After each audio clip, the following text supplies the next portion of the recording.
Huh. Well, this is weird.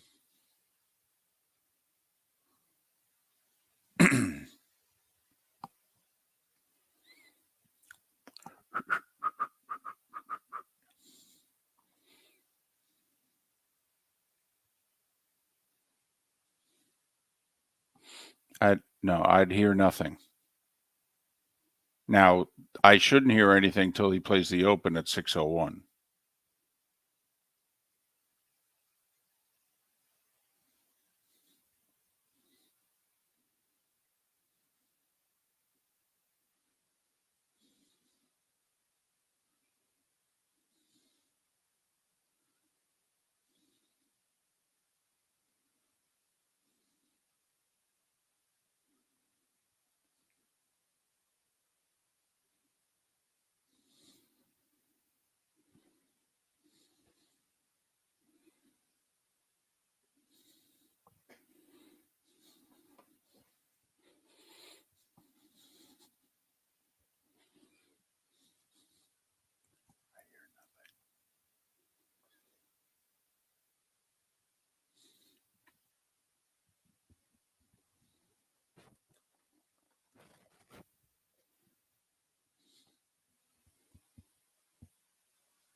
Top of the morning to you on this hump day edition of Miller and Moulton here on the Florida Sports Network. Florida Sports Network. Hope your week is going well as we ask the question, how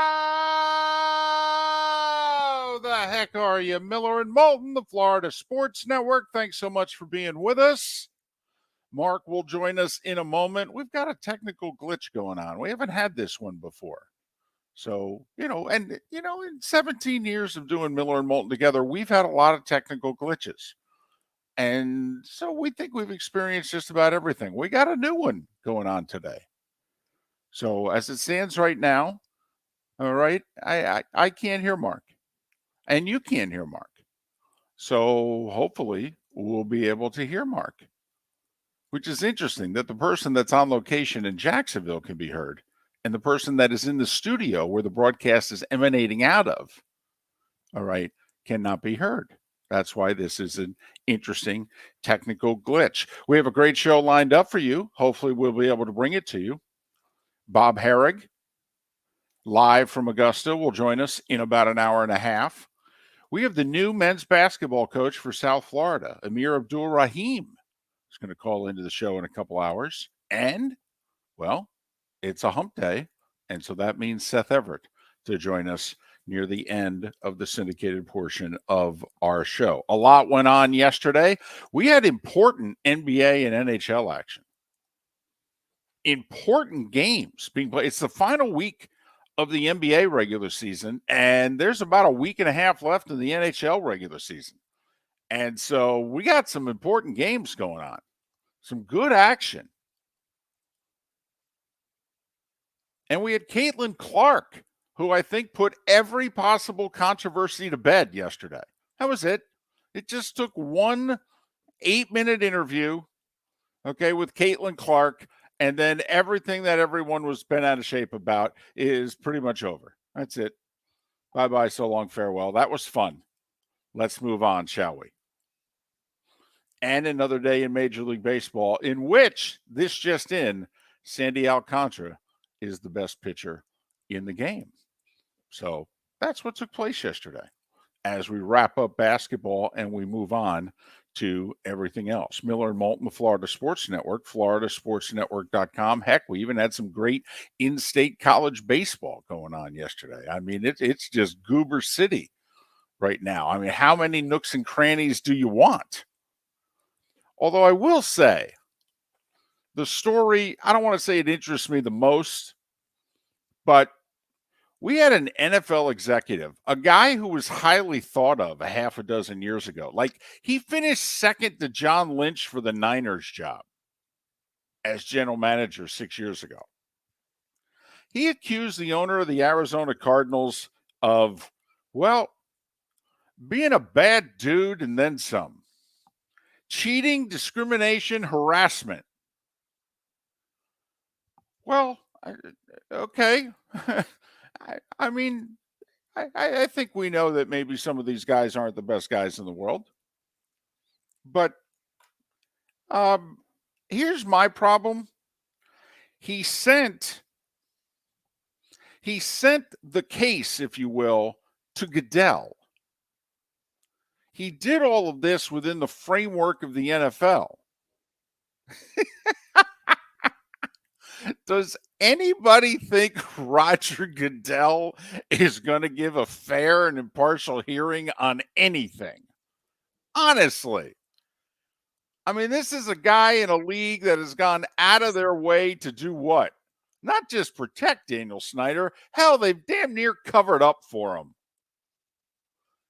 And this former Arizona Cardinals executive thinks he's going to get a fair and impartial hearing from Goodell? I mean, unless all of a sudden there's a movement behind the scenes of, well, we might as well get a new owner of the Cardinals here. I mean, who the hell likes the Bidwells? I mean, unless there's a movement behind the scenes to do this, can anybody squash a story like Roger Goodell in the NFL? I mean, please. I mean, they take out their enemies. They protect the ones they want to protect. I mean, just ask Jim Trotter, formerly of the NFL Network. When they want to keep you, they keep you. And they want to get rid of you, they get rid of you. Doesn't matter where you are on the totem pole either. So this executive says, listen, I got a burner phone. I got all the evidence right here. I mean, this is an open and shut case. Now, I will say the Cardinals came out with a vigorous defense. I mean, they badmouthed this guy personally, professionally, said we covered for him for 5-6 years, and he's just a disgruntled ex-employee. Maybe. But he's got a burner phone with a lot of evidence on it, so he says. The cheating, by the way, was when Steve Keim, the general manager, was suspended for 5 weeks because he got another DUI. And so this was a league suspension. And so when you're suspended, you can't have anything to do with the club. And according to this former Cardinals executive, the owner insisted that this executive and the then coach of the Cardinals, Steve Wilkes, that they have daily contact with Keim in terms of the running of the organization. And they both didn't want to do it. And according to him, the owner said, no, you're going to do it. We're going to get around the suspension. And so that's where this guy got the burner phone. He goes, I'm not going to use my own phone. They might grab that one day, but I'll use his burner phone and I'll save it. And so that's the cheating allegation. That's against the Arizona Cardinals. But the part of this that I find hysterical is, I mean, of all the places that you could go to seek justice, if you worked for the National Football League or for a team in the National Football League, would you go to Goodell? I mean, honestly, of all the places you would, where would be the last place you would go? How about Park Avenue and Roger Goodell? So that's my favorite story from yesterday. It's a blip on the radar screen. I don't even know if it made the Sports Center. I don't even know if it's making the .coms on the front page or what have you. But that's my favorite story from yesterday. Feel free to text us 21,000, the text line, and your thoughts on the basketball season that has come and gone, at least in college, as we are wrapping up the NBA regular season this week. The Stanley Cup playoffs will begin in less than 2 weeks, and the Masters gets underway tomorrow. Bob Harig to join us live from Augusta, coming up in a little less than an hour and a half. I'm disappointed in the weather. And I understand there's not one person we can go to with the weather, but I mean, for a lot of people around the country, the Masters is like their first glimpse of spring, number one. And also number two, that, you don't want this tournament to be rain soaked. I don't want this course, quite frankly, playing brutally difficult. That's not what we watch the Masters for. We watch the Masters for the winning score to be around 10, 12 under. And now the good news, they'll be throwing darts. The bad news is this course could play long. And as we heard yesterday from Ron Syrak, he thinks that being in the fairway, even though the rough is, not that thick, but that being in the fairway is going to be pretty important. And that Rahm and Rory, because of their length, if they are driving the ball the way they're capable of, could have a huge advantage over the rest of the field. And it was funny. We did a 12-minute interview with Syrak yesterday, and we didn't mention Scottie Scheffler until the very end, who once again is number one in the world with a couple wins heading into the Masters, just as he was a year ago. I will say Scheffler's short game right now is the closest thing I've seen to like peak Phil, peak Seve in a while. Scheffler right now to me is amazing. Remember the old Tiger get up and down from a tree? Scottie Scheffler's short game, and that's what won him the Masters last year. He was pretty shaky for a long stretch in that final round when guys were getting within 2 and within 3, but he just wouldn't make a bogey. So the Masters getting underway.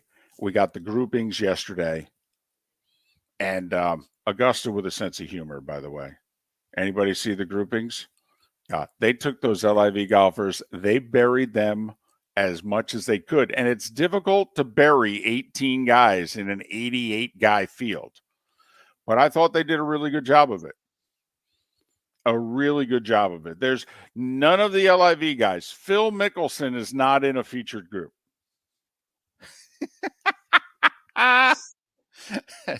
DJ, a former Masters champion, not in a featured group. They're not playing around. So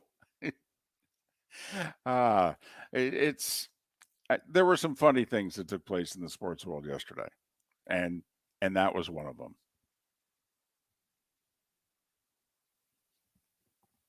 Miller and Moulton. We're working on getting Mark on the show.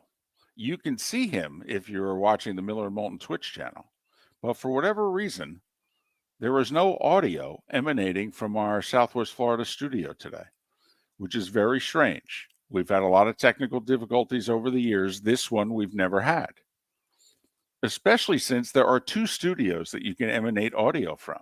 The producer studio where Felipe is, and then the normal broadcast studio. And no sound is emanating from either one, which has everybody stumped right about now.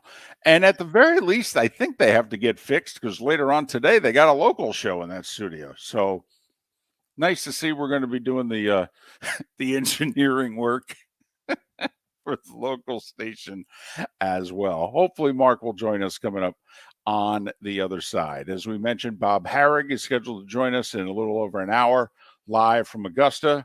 Amir Abdur-Rahim scheduled to join us. He's the new men's basketball coach at South Florida. And a couple hours from now, we'll have our weekly conversation with Seth Everett. At least that's the plan. Of course, I have to be able to hear them in order for us to be able to continue to do the show. And right now that's in doubt. So we're in uncharted territory here.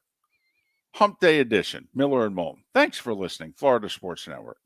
David Moulton for Napa Auto Parts, and Napa Filters. Insist on Napa Filters for your vehicles, or if you're a do-it-yourselfer, only buy Napa Filters. Napa has a filter for almost anything on earth that moves, whether it's motorcycles, foreign and domestic cars, vans, SUVs, earth-moving equipment. You get the idea. Napa Auto Parts, Napa Filters. Insist on them for your vehicles Or if you're a do-it-yourselfer, only buy Napa filters. Located on the East Trail, locally owned Naples Tiki Bar and Grill is an outdoor eatery next to the Hitching Post Shopping Center. Island-inspired food with a true tiki theme. The best place in Naples to enjoy the beautiful weather in Southwest Florida. The Naples Tiki Bar and Grill offers a great menu for dine-in or takeout. Enjoy our famous pulled pork, huge burgers, and tiki bar cocktails. Don't miss happy hour every day from 3 to 6 and live music 7 days a week. See you soon at the Naples Tiki Bar and Grill, 11498 Tamiami Trail East.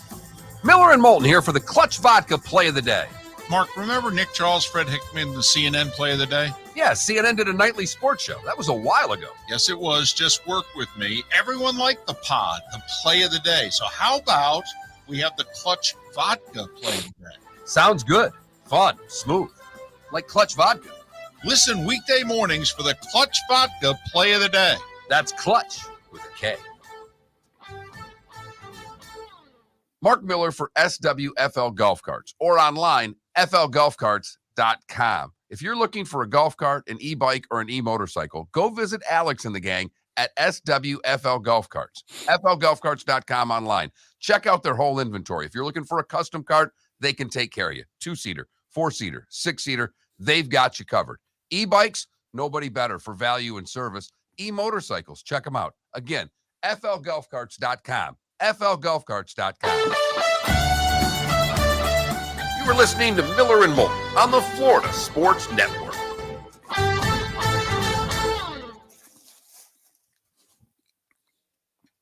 David. Yes, Felipe. Can you hear me, David? I can, Mark. I hear you fine. Felipe was cutting in and out. Hey, but Mark. I'm It's here. really loud, Felipe. You don't need to have the microphone on 47, sorry. okay? Mark, I hear you clear as a bell. But I'm supposed to be able to do all this tomorrow, Monday, Tuesday, and Wednesday. Perfect.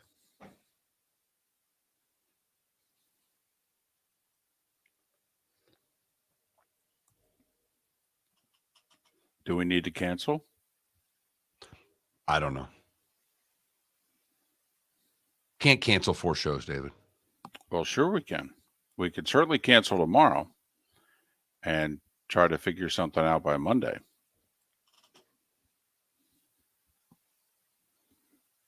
What was the matter, Felipe? Okay, so the input audio, which is the audio that you were sending out, was through that microphone right there, but you had to go in the sound settings on that computer and switch it to the line in. Which I don't know why that happened because we never switch it. But other than that, everything is fine. Everything. Other is than set up. that, Mrs. Lincoln, the play was terrific. It was. It's going along swimmingly.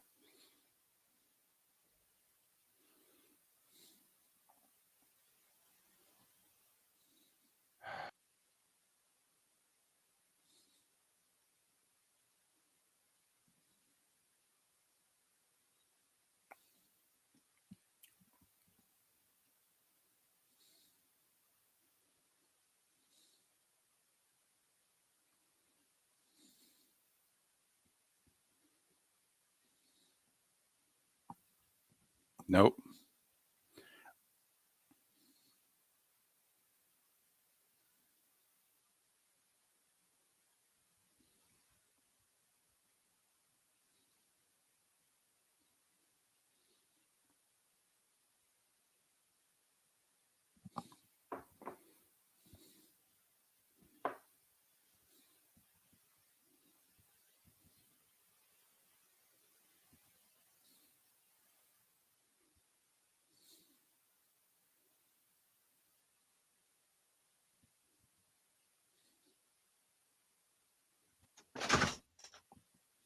David? Yeah. So obviously it has something to do with Mark's computer where Mark sits, because when he logged off that link, the sound went away. So Mark, you know what might be interesting is, are you going to have to keep that You have to just turn the computer. Yeah, I got you. Yeah.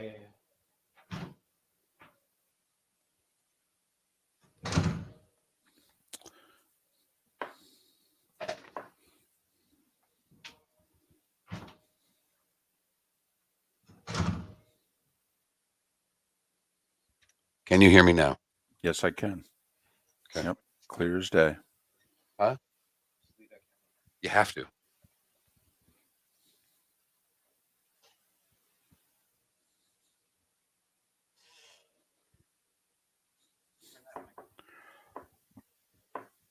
It is off.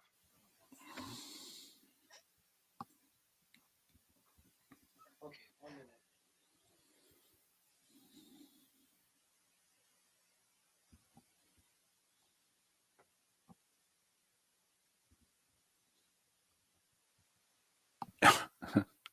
Thanks, Ambien. Mark and I used to, before we joined forces, Mark did mornings. I did afternoons. Mark did a solo show in Raleigh for years. I did a solo show in Binghamton and Fargo. And now the two of us have the gift of gab.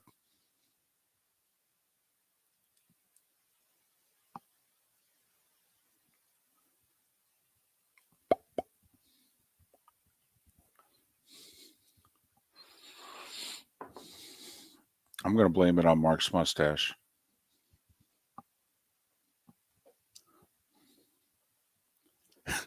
No?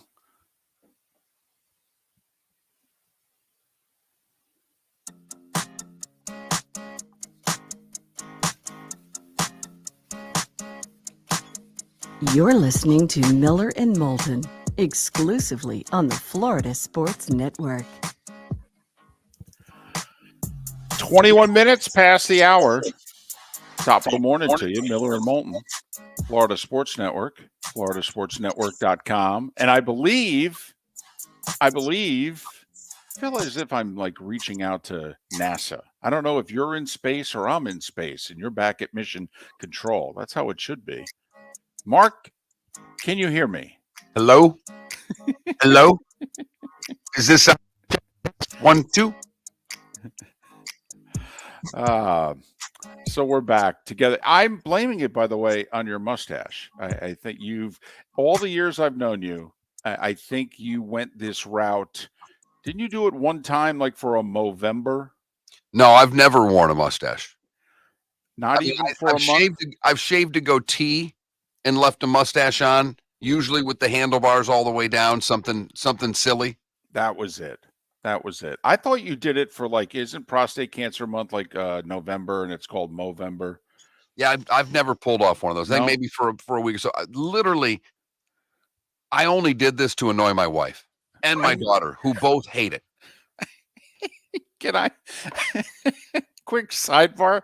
Can I ask a question why it was you decided, things are going pretty well? They're going too well. You know what? We need some angst. I need to upset the home front. You know what I'm going to do? Midway through the tournament, I'm going to grow a mustache. I decided, I hadn't shaved for a week like you and I normally do. We don't take the razor to our face much anymore since we don't have to. Right. And Felipe grows these pathetic, very cheesy mustaches that he's really proud of. Right. So I was shaving everything but my upper lip, and I went, I already look better than Philly, and this is like 5 days. I think I'm going to keep this. And I walked down into the other room, and my wife gave me this look of disgust and said, "What is that on your lip?" And I said, "I'm having a little fun." She goes, "I hate it." I said, "I love it." And then the daughter chimed in with, "Dad, you really need to shave that." And I said, "No, I really don't need to shave that." She said, "Well, I hate it." Again, I think it's starting to come in really nicely right now. Somewhere between Ron Jeremy and Pat Kerwin. So, now it's one thing you kind of got through last weekend. You do know that this weekend's a big weekend, especially. It'll be gone by Sunday. There's no way I'm showing up in church on Easter Sunday with this pathetic thing on my lip. I was going to say, I'm wondering, will they even, or can you make it till Friday? Or Probably not. I was going to say, or is that thing going to have to be shaven, either tomorrow night or first thing Friday morning?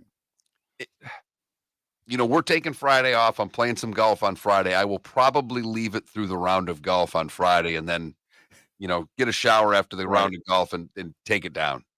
Now, and I probably shouldn't go here because I could get in trouble, but you could, let's just, work with me. So you keep it, you play golf with it on Friday, you come home and it's still on.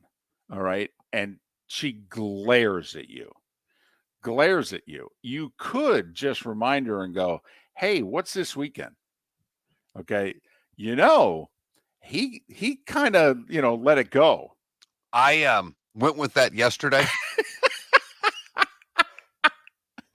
Went with that yesterday to the daughter to try it out on the 8-year-old. Right. And she didn't buy it at all. So I can only imagine what the wife would do when I try to say, well, the son there, You could just say, he had the full beard. I'm actually honoring him. Okay. In fact, what I think I need to do is I need to let it all grow out for another couple of months. No? Okay. All right. So the wife and daughter are blaming the mustache for a lot of problems at home. I'm blaming the mustache for our technical glitch during the first segment here of Miller and Moulton here on the Florida Sports Network, floridasportsnetwork.com. Listen quickly, since the story that I ran with off the top is a story that my guess has got absolutely no play. But you and I oftentimes find those stories the most interesting ones of the day. Well, all I was thinking, and I read the highlights of the story, so I'm aware of it. I know what you're talking about. And all I was thinking of, and someone made reference to this earlier on our show about something differently. I'm just thinking of the end of Raiders of the Lost Ark, when they push the Ark into that room and top secret, and then they lock the door and no one ever sees it again. When this goes to Goodell's office, he just buries it in this right next to the Snyder file, locks the door, and close it, and it's done. I mean, there are so many places. No, if he wanted to take this somewhere and make a story out of it, there are so many different media entities. You don't even need to do TMZ here. I mean, Charles Robinson, are you busy at Yahoo? I mean, there's a few people that I would want to go to with something that I thought was that big before I said, I'm just going to turn all my evidence in to the National Football League's offices, because you know what they'll do, what's right for me and for football. A very good investigative reporter, by the way, is Jim Trotter. He's got time on his hands. He got let go last week by NFL media. I mean, he could have gone to Jim Trotter. Jim's who's already promised. Jim basically said on Twitter last week, I thought I did a decent job and I didn't cover up much. But there were a few things that I kind of, I'm probably guilty of carrying some water on. And now that I no longer have to carry any water, I'm going to make you aware of a few things. So, but yeah, former Arizona Cardinals executive, you're just joining us. See, here's the problem, Mark. You can't go, I don't believe, to a court of law. I don't think anything he's accusing Cardinals owner Michael Bidwell of. I mean, cheating, I guess discrimination, harassment, but it's not sexual harassment. It's apparently just being a bully at work. I don't know if you have much of a chance if you take that into a normal court of law, if you will. The discrimination, you could. No, but if you want to try to out the league, then go to a reporter who's going to do something with it. What is the league going to do with this information? That's really the question. Is there anything that the league would want to do with any of this to help this gentleman and hurt the Arizona Cardinals? And based on 50 plus years that I've followed the league, it's a big no. The only way this sees any light of day going forward, if there's some there, is if they want new ownership in Arizona. All right. Like maybe one of the ownership groups that doesn't get the Commanders, and maybe they decide, maybe we'd want this group in the desert. And we could do that. That to me, Mark, is the only way. I'm just saying. And man, that's a pretty slippery slope there to start saying, well, we're going to pick this owner to get rid of and this owner to get rid of, and this one stays, because they all have a lot of skeletons and they're all covering up for one another's skeletons. Yep. But if you think about it, they pretty much very quietly and gently, but they forced Mr. Richardson out in Carolina. And it took a long time, but guess what? They're getting rid of old Dan. Now, they covered up for years a whole lot of stuff, but Dan's on his way out, it looks like. So who's to say they couldn't do it in the desert? If they wanted to. I mean, goodness knows, it's not hard to find people to want to buy an NFL team. They may not have the money, but there's a lot of people that want to buy it.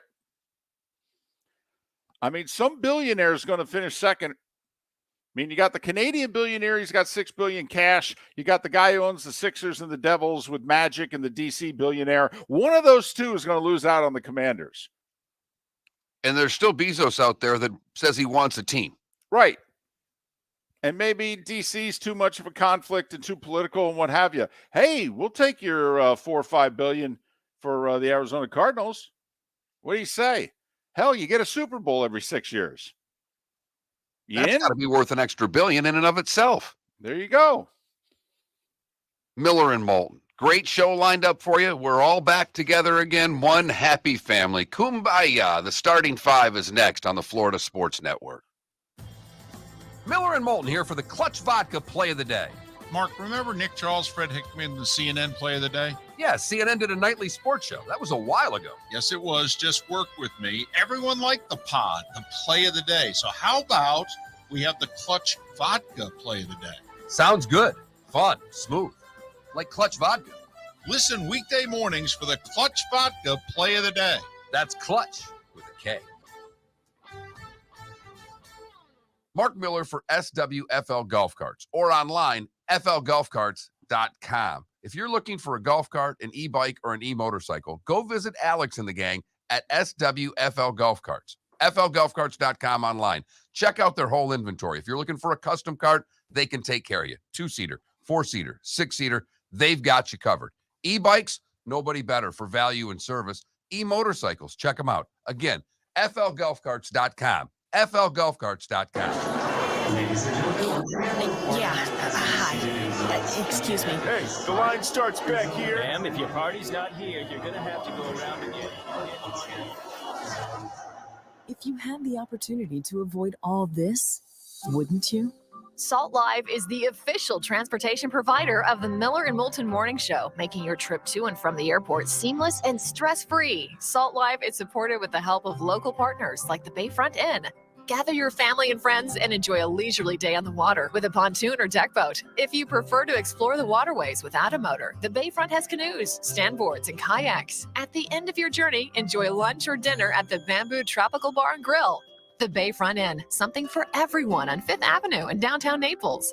BayfrontInNaples.com. When you need a ride, book with Salt Live Transportation, 308-8686, or book on saltlivetransportation.com.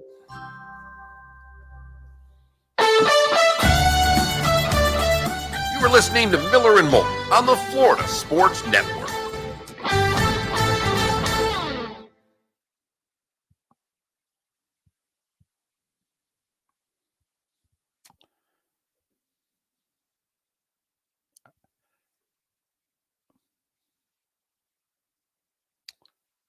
Now, for the record, I don't hear. Am I supposed to hear you, Mark? Okay, now I hear you. Yeah. I can produce a show. I can do a show. It's very difficult to do both. I hesitate to bring this up. No, please do. I think it was Monday. Remember where you were there, but the camera was in the other studio. Right. That's why we didn't go on. That's why there's a third. That's why that box on the left is still there. That's what, when I had that not on, that took us off the air. Took me off the air, apparently. Right. Gotcha. Okay. So that's why this is going to be up like this. Basically, that dead camera over there allows you and I to hear one another. Or that blank, that camera just at the blue microphone.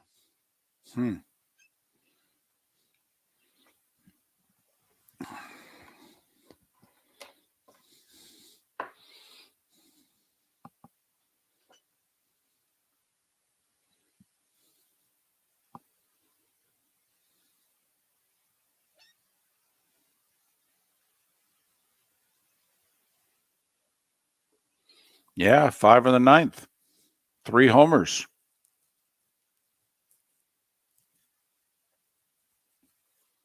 I mean, Dwayne Stats was almost excited. I'm a bad person. I don't mind him. He's fine. That's fine. Exactly what I would say. He's fine. I mean, he doesn't offer much, but he's fine. I believe me, he'd be great on a Marlins broadcast. My goodness. So I'm watching Sunday, and I turn on before the game starts, and they're putting Zimmer and Crawford and Boggs into the Rays Hall of Fame, and the whole thing was about Zim. They did 20 minutes on TV about Zim.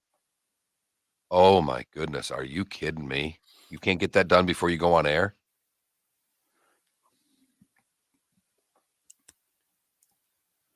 Were Crawford and Boggs there? No.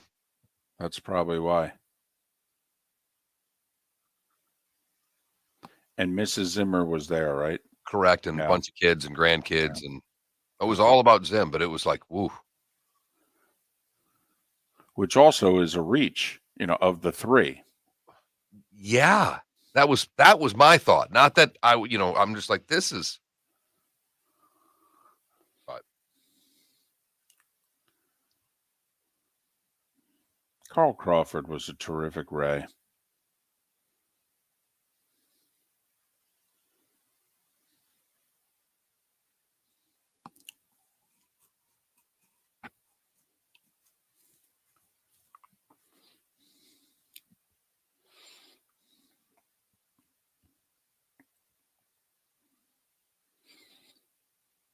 all right.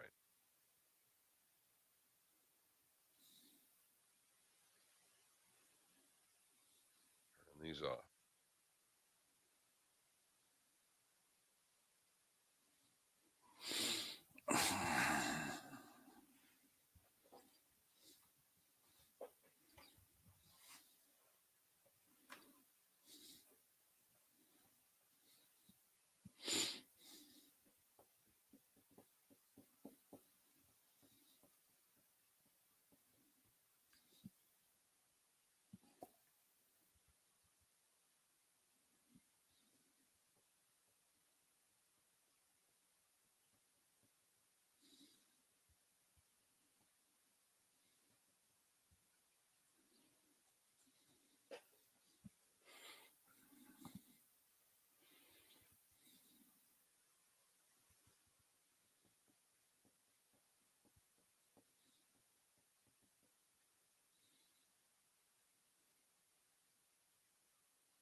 You're listening to Miller and Moulton, exclusively on the Florida Sports Network.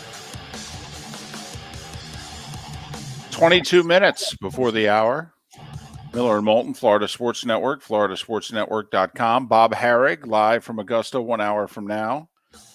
The new men's basketball coach at South Florida. He took Kennesaw State in 4 years from 1 win to the NCAA tournament. Now he'll try to do the same at South Florida. Amir Abdur-Rahim to join us at the top of the 8 o'clock hour. And 2 hours from now, our buddy Seth Everett will chime in about life and the pursuit of happiness. Right now, it is time for The Starting Five. 5 stories you need to know. It's the Starting Five on Miller and Moulton. Here's number 1. Well, believe it or not, since I think more people were interested in this story than any of the others we could bring up, let's start with Caitlin Clark, who won the Wooden Award yesterday, top basketball player in women's hoops. And she did an interview on SportsCenter with Jeremy Schaap. A real reporter. Asked her real questions, and she answered them. And she basically put every darn issue and controversy to bed in 8 minutes. This was the Super Bowl all over again. Did you hold him? Yeah, I held him. Oh, crap. I can't. I can't say anything else about that, can I?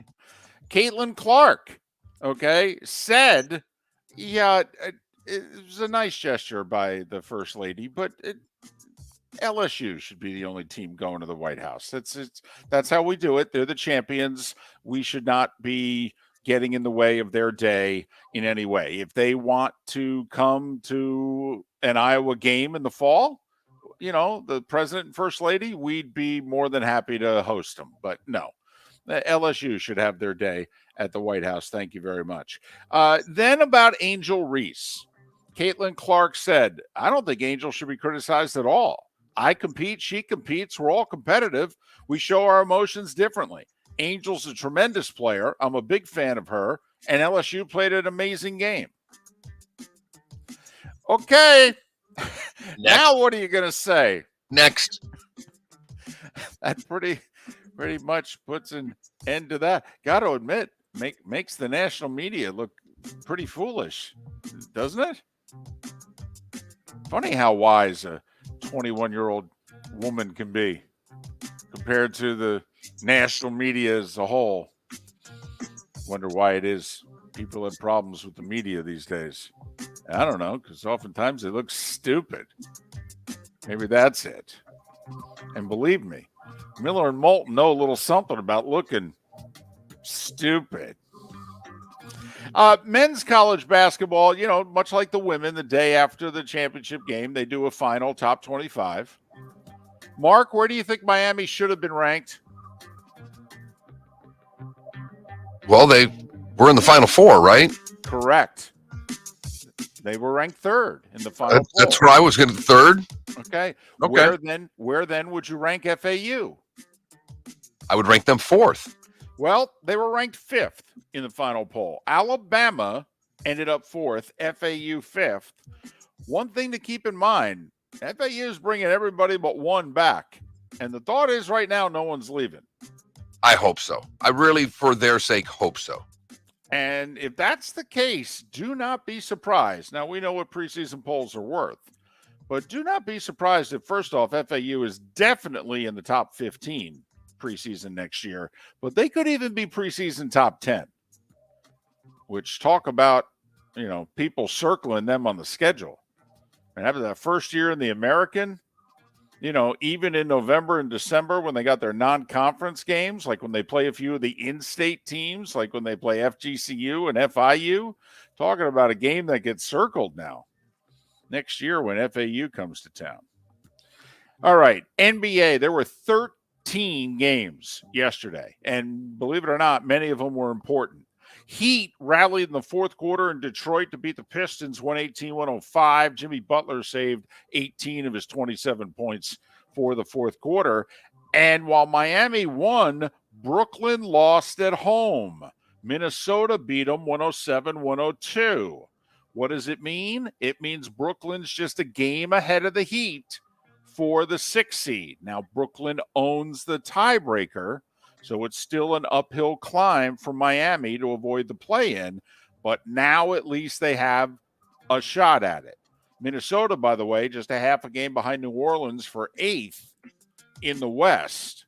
Of course, right now, if you're 8, you'd play the Lakers at 7, but that's a whole other story. Cleveland clinched the 4 seed in the East by beating Orlando in Orlando, 117-113. Donovan Mitchell with 43 in the win. Who will the Heat play right now in the play-in? Well, it'll be either Toronto or Atlanta. They're tied for 8th and both won yesterday. Toronto beat Charlotte by 20. Atlanta beat the Bulls by 18. By the way, the Bulls have clinched being in the play-in. They'll be the 10 seed. So they'll play the loser of Atlanta-Toronto, if you will, in a play-in and then go from there. Did Joel Embiid win the MVP last night? According to his coach, he did. Well, he had 52 points and 13 rebounds, and he did it against the Celtics. Most ever scored in a Celtic Sixer game by a Sixer. They've never given up that many points by a Sixer before. I thought that was, of all the games that they've played against one another, you'd think somebody would have done it at one point or another. Now, I will say, so that includes, you're saying Sixers. Yeah. So that doesn't include when they were the Philadelphia Warriors. That takes Wilt out of the equation. Got it. Okay, that's still pretty impressive. There were some pretty good players had been in Philadelphia. Hell, longtime Celtics fans are going, seriously? Andrew Toney didn't light us up for 53? We couldn't stop him at all. 103-101 Sixers over the Celtics.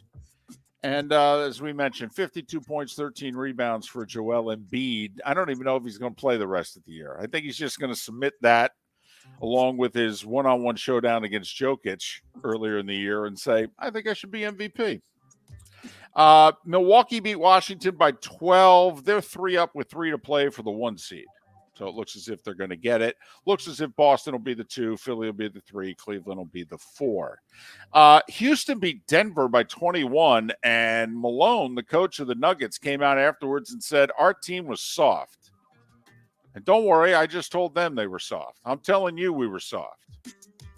They only need like one more win to clinch the 1 seed in the West, but he was unhappy. Memphis and Sacramento kept winning. Memphis, the 2 seed, by 10 over Portland. Ja with 23 points, 9 assists. They're 2 behind Denver with 3 to play for the 1.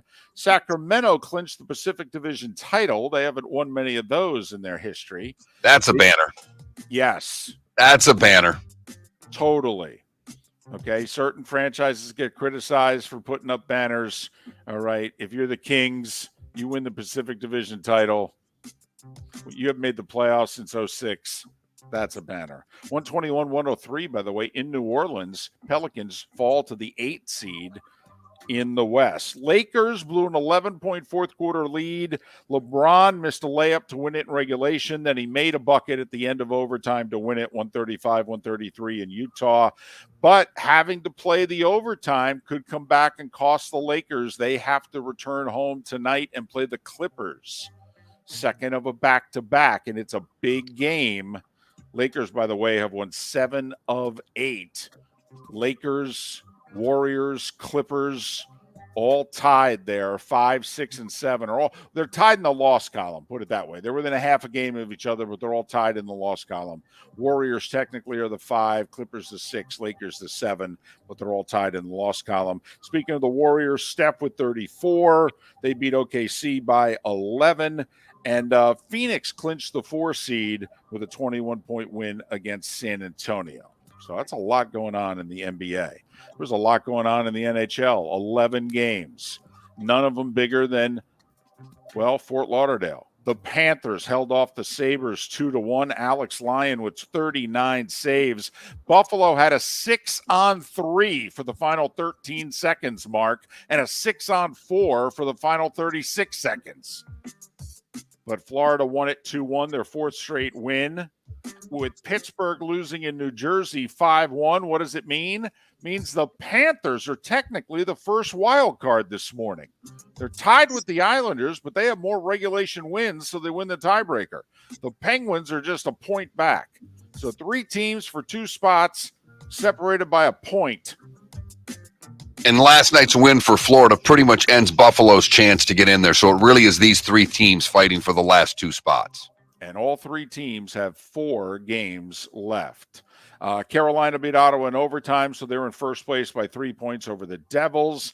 Nashville with an overtime win over Vegas. They're 3 points behind Winnipeg for the final wild card in the West. They have 5 to play. Huge loss for Calgary last night at home to Chicago.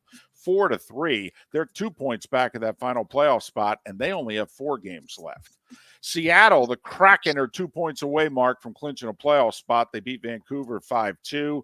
Edmonton moved ahead of LA for second in the Pacific with a 3-1 win over the Kings, but those 2 teams likely to face each other in what should be a tremendous first round series and a rematch of last year, right? It went 7 in the first round with Edmonton winning. Colorado 4-3 over San Jose, and that means the Avs are now in first place by courtesy of a tiebreaker. First, second, and third in the Central all tied. Avs right now own the tiebreaker. Detroit, Toronto, and St. Louis were your other winners. All right, nearly a full day in Major League Baseball. 14 games. Sandy Alcantara threw a 3-hitter, 100 pitches, an hour and 57 minutes. The Marlins beat the Twins 1-0, first loss of the season for Minnesota. An hour and 57 minutes. That's dealing right there. How great is that? A 3-hitter. Hey, Marlins only had 3 hits themselves, but one of them was a solo homer in the second. Tampa Bay was losing 6-5 in the ninth, and then Luke Raley, Josh Lowe, and Yandy Diaz all homered. Raley and Lowe back-to-back to turn 6-5, losing into a 7-6 lead, and then Diaz with a 3-run shot. Your final is 10-6 Rays, 5 in the ninth. They're 5-0. You know what that's worth, Mark? How about that? 4-1. You got me. 4-1 was the score of the night in Major League Baseball. Phillies beat the Yankees 4-1, their first win of the year. Schwarber with a homer, 2 RBIs. The homer was his 200th. Braves beat the Cardinals 4-1. They are 4-1 on the season. Pirates beat the Red Sox 4-1. Brian Reynolds with his 4th homer. I think he's homered in 3 straight games. And Toronto beat Kansas City 4-1, snapping a 3-game skid. Milwaukee beat the Mets 2 nights ago 10-0. Beat them 9-0 last night. Scherzer gave up 3 consecutive homers in the 6th. By the way, do you bet the Mets today? Thinking, come on, they're not going to get swept, right? No? Would make sense. It's tough. In baseball. I was on Philly yesterday. It was time for them to win. Might be time for the Mets to win one today. Cubs 12-5 over the Reds. They scored 6 in the 7th. Baltimore 7-2 over Toronto. Hey, how about your Tigers? Torkelson showing some life. 3 hits, including a homer. 6-3 Tigers over the Astros. Arizona 8-6 over the Padres. I told you Arizona would be better this year.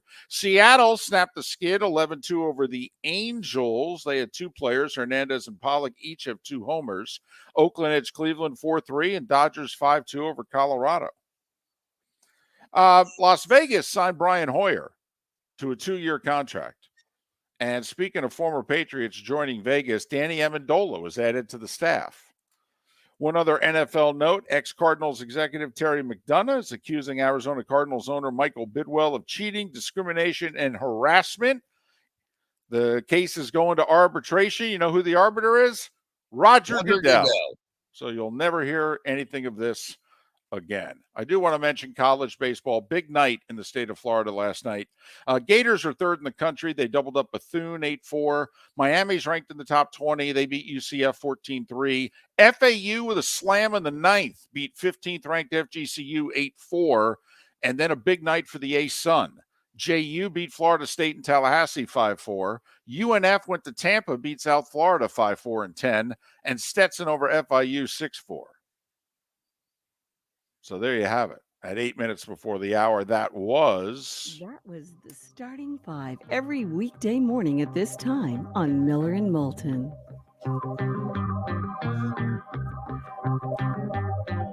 See, many of you thought there wasn't much going on yesterday. There's some pretty important hockey and basketball games going on. And another interesting night in baseball. We're not even a week into the season. Have our first complete game. 100 pitches, a 3-hitter, hour 57. Sandy Alcantara. That's pretty impressive for the first complete game of the year. Usually it doesn't happen until June in today's baseball. You know he's the leader in that category right now with 1, and he'll be there for quite a while. I was going to say, Mark, can we start engraving his name in that trophy right now? I'm not so sure anyone else in baseball gets to 2. I think last year the league leader was 3. Wasn't it Alcantara? I think so. Miller and Moulton. Great show lined up for you. Thanks so much for listening right here on the Florida Sports Network. David Moulton for Napa, Napa Auto Parts, and Napa Filters. Insist on Napa filters for your vehicles, or if you're a do-it-yourselfer, only buy Napa filters. Napa has a filter for almost anything on earth that moves, whether it's motorcycles, foreign and domestic cars, vans, SUVs, earth-moving equipment. You get the idea. Napa Auto Parts, Napa filters. Insist on them for your vehicles, or if you're a do-it-yourselfer, only buy Napa filters. Mark Miller for SWFL Golf Carts, or online, flgolfcarts.com. If you're looking for a golf cart, an e-bike, or an e-motorcycle, go visit Alex and the gang at SWFL Golf Carts. flgolfcarts.com online. Check out their whole inventory. If you're looking for a custom cart, they can take care of you. 2-seater, 4-seater, 6-seater, they've got you covered. E-bikes, nobody better for value and service. E-motorcycles, check them out. Again, flgolfcarts.com. FLGolfCarts.com. Yeah. Hi. Excuse me. Hey, the line starts back here. Ma'am, if your party's not here, you're gonna have to go around again. If you had the opportunity to avoid all this, wouldn't you? Salt Live is the official transportation provider of the Miller and Moulton Morning Show, making your trip to and from the airport seamless and stress-free. Salt Live is supported with the help of local partners like the Bayfront Inn. Gather your family and friends and enjoy a leisurely day on the water with a pontoon or deck boat. If you prefer to explore the waterways without a motor, the Bayfront has canoes, standboards, and kayaks. At the end of your journey, enjoy lunch or dinner at the Bamboo Tropical Bar and Grill. The Bayfront Inn, something for everyone on 5th Avenue in downtown Naples.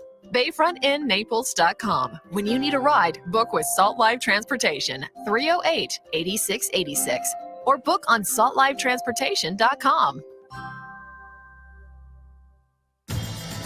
Miller and Moulton here for the Clutch Vodka Play of the Day. Mark, remember Nick Charles, Fred Hickman, the CNN Play of the Day? Yeah, CNN did a nightly sports show. That was a while ago. Yes, it was. Just work with me. Everyone liked the pod, the Play of the Day. So how about we have the Clutch Vodka Play of the Day? Sounds good. Fun. Smooth. Like Clutch Vodka. Listen weekday mornings for the Clutch Vodka Play of the Day. That's Clutch with a K. Located on the East Trail, locally owned Naples Tiki Bar and Grill is an outdoor eatery next to the Hitching Post Shopping Center. Island-inspired food with a true tiki theme. The best place in Naples to enjoy the beautiful weather in Southwest Florida. The Naples Tiki Bar and Grill offers a great menu for dine-in or takeout. Enjoy our famous pulled pork, huge burgers, and tiki bar cocktails. Don't miss happy hour every day from 3 to 6 and live music 7 days a week. See you soon at the Naples Tiki Bar and Grill, 11498 Tamiami Trail East. You were listening to Miller and Moulton on the Florida Sports Network.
So Brown Chicken Air, that's the movie about Jordan and the sneaker deal with Nike and Sonny Vaccaro and all that. Yes. I want to go see it. Theaters. I happen to like those two. Oh, I do too. Yeah, I know a lot of people like Matt Damon and don't like Affleck. I happen to like Affleck. I don't know if I like Affleck. I like Affleck the actor. So Yeah, that's what I mean. I mean, it's like I don't care about Affleck the person. No. Affleck the actor. Like I think Argo is just one of the best movies of the last 20 years. Loved that film movie. Yeah, and that's what I mean, because I don't have time to care. Yeah, I don't care what their political views are. I mean, I think he's got great taste in women, but that's, besides the point. I listened to Damon on Dan Patrick. He gained about 20 pounds and put a bodysuit on and basically they said they did it all for one joke. It's all for one, like, because he doesn't look like Sonny Vaccaro or whatever, Right. but basically the whole thing is for one joke in the whole interesting movie. One line, if you will.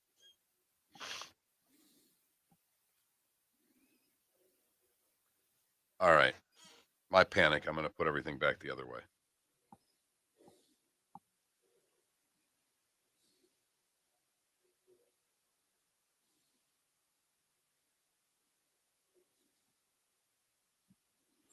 So do we have a play of the day or no?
Yeah, RCB Goodwill Hunting. When he says, the highlight of my day is when I'm walking up to the front porch hoping you're not going to be here.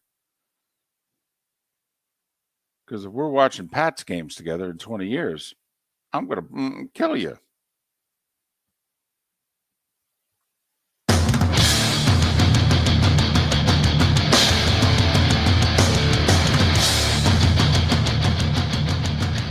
You are listening to Miller and Moulton, exclusively on the Florida Sports Network. And now, here's Mark Miller and David Moulton. Hour 2 of Miller and Moulton on this hump day. Although we're off Friday, so we're already over the hump, so to speak. But I know for many of you, and many of you may be off Friday as well. Miller and Moulton, the Florida Sports Network, floridasportsnetwork.com. Bob Harig will join us live from Augusta in less than 40 minutes. The new South Florida men's basketball coach, Amir Abdur-Rahim, will call in 1 hour from now and about 90 minutes away from our weekly chat with Seth Everett. That's how we roll. Miller and Moulton, the Florida Sports Network, floridasportsnetwork.com. So I have a buddy that's going to Augusta this year. He's done well, and he treated his brother, his son, and his nephew, and the four of them are all going. First time ever going to Augusta this year. And this is the weather they get. I feel absolutely awful for them. Are they talking rain all 4 days? I mean, it's at Sunday least should 3 be of the okay. 4, right? Oh, Sunday okay? Should be okay in the afternoon. Okay. But it is supposed to rain every day with it clearing up Sunday afternoon. Now, obviously, this is weather. They're wrong a lot. But the forecast looks miserable. Cold, rain, and it just detracts from this tournament. No doubt. No doubt. It's a beautiful looking course, and obviously it looks better in bright sunshine as opposed to cloudy and rainy. And Saturday, what's the high? Like barely in the 50s? Right. Like 52, 53 for a high on Saturday. So, boy, that sounds like fun. So just hopefully, I mean, it's only 88 in the field, and, they'll probably have less than 50 for the weekend. So, I mean, hopefully they can stay on track and we don't have a Monday finish, although if the weather's going to get better, second half of Sunday and Monday. And I guess we're getting weather updates and text line in the Twitch chat room. Apparently 100% chance of rain Saturday. So Bob Harig to join us in about 35 minutes live from Augusta. Apparently Phil didn't talk at the dinner.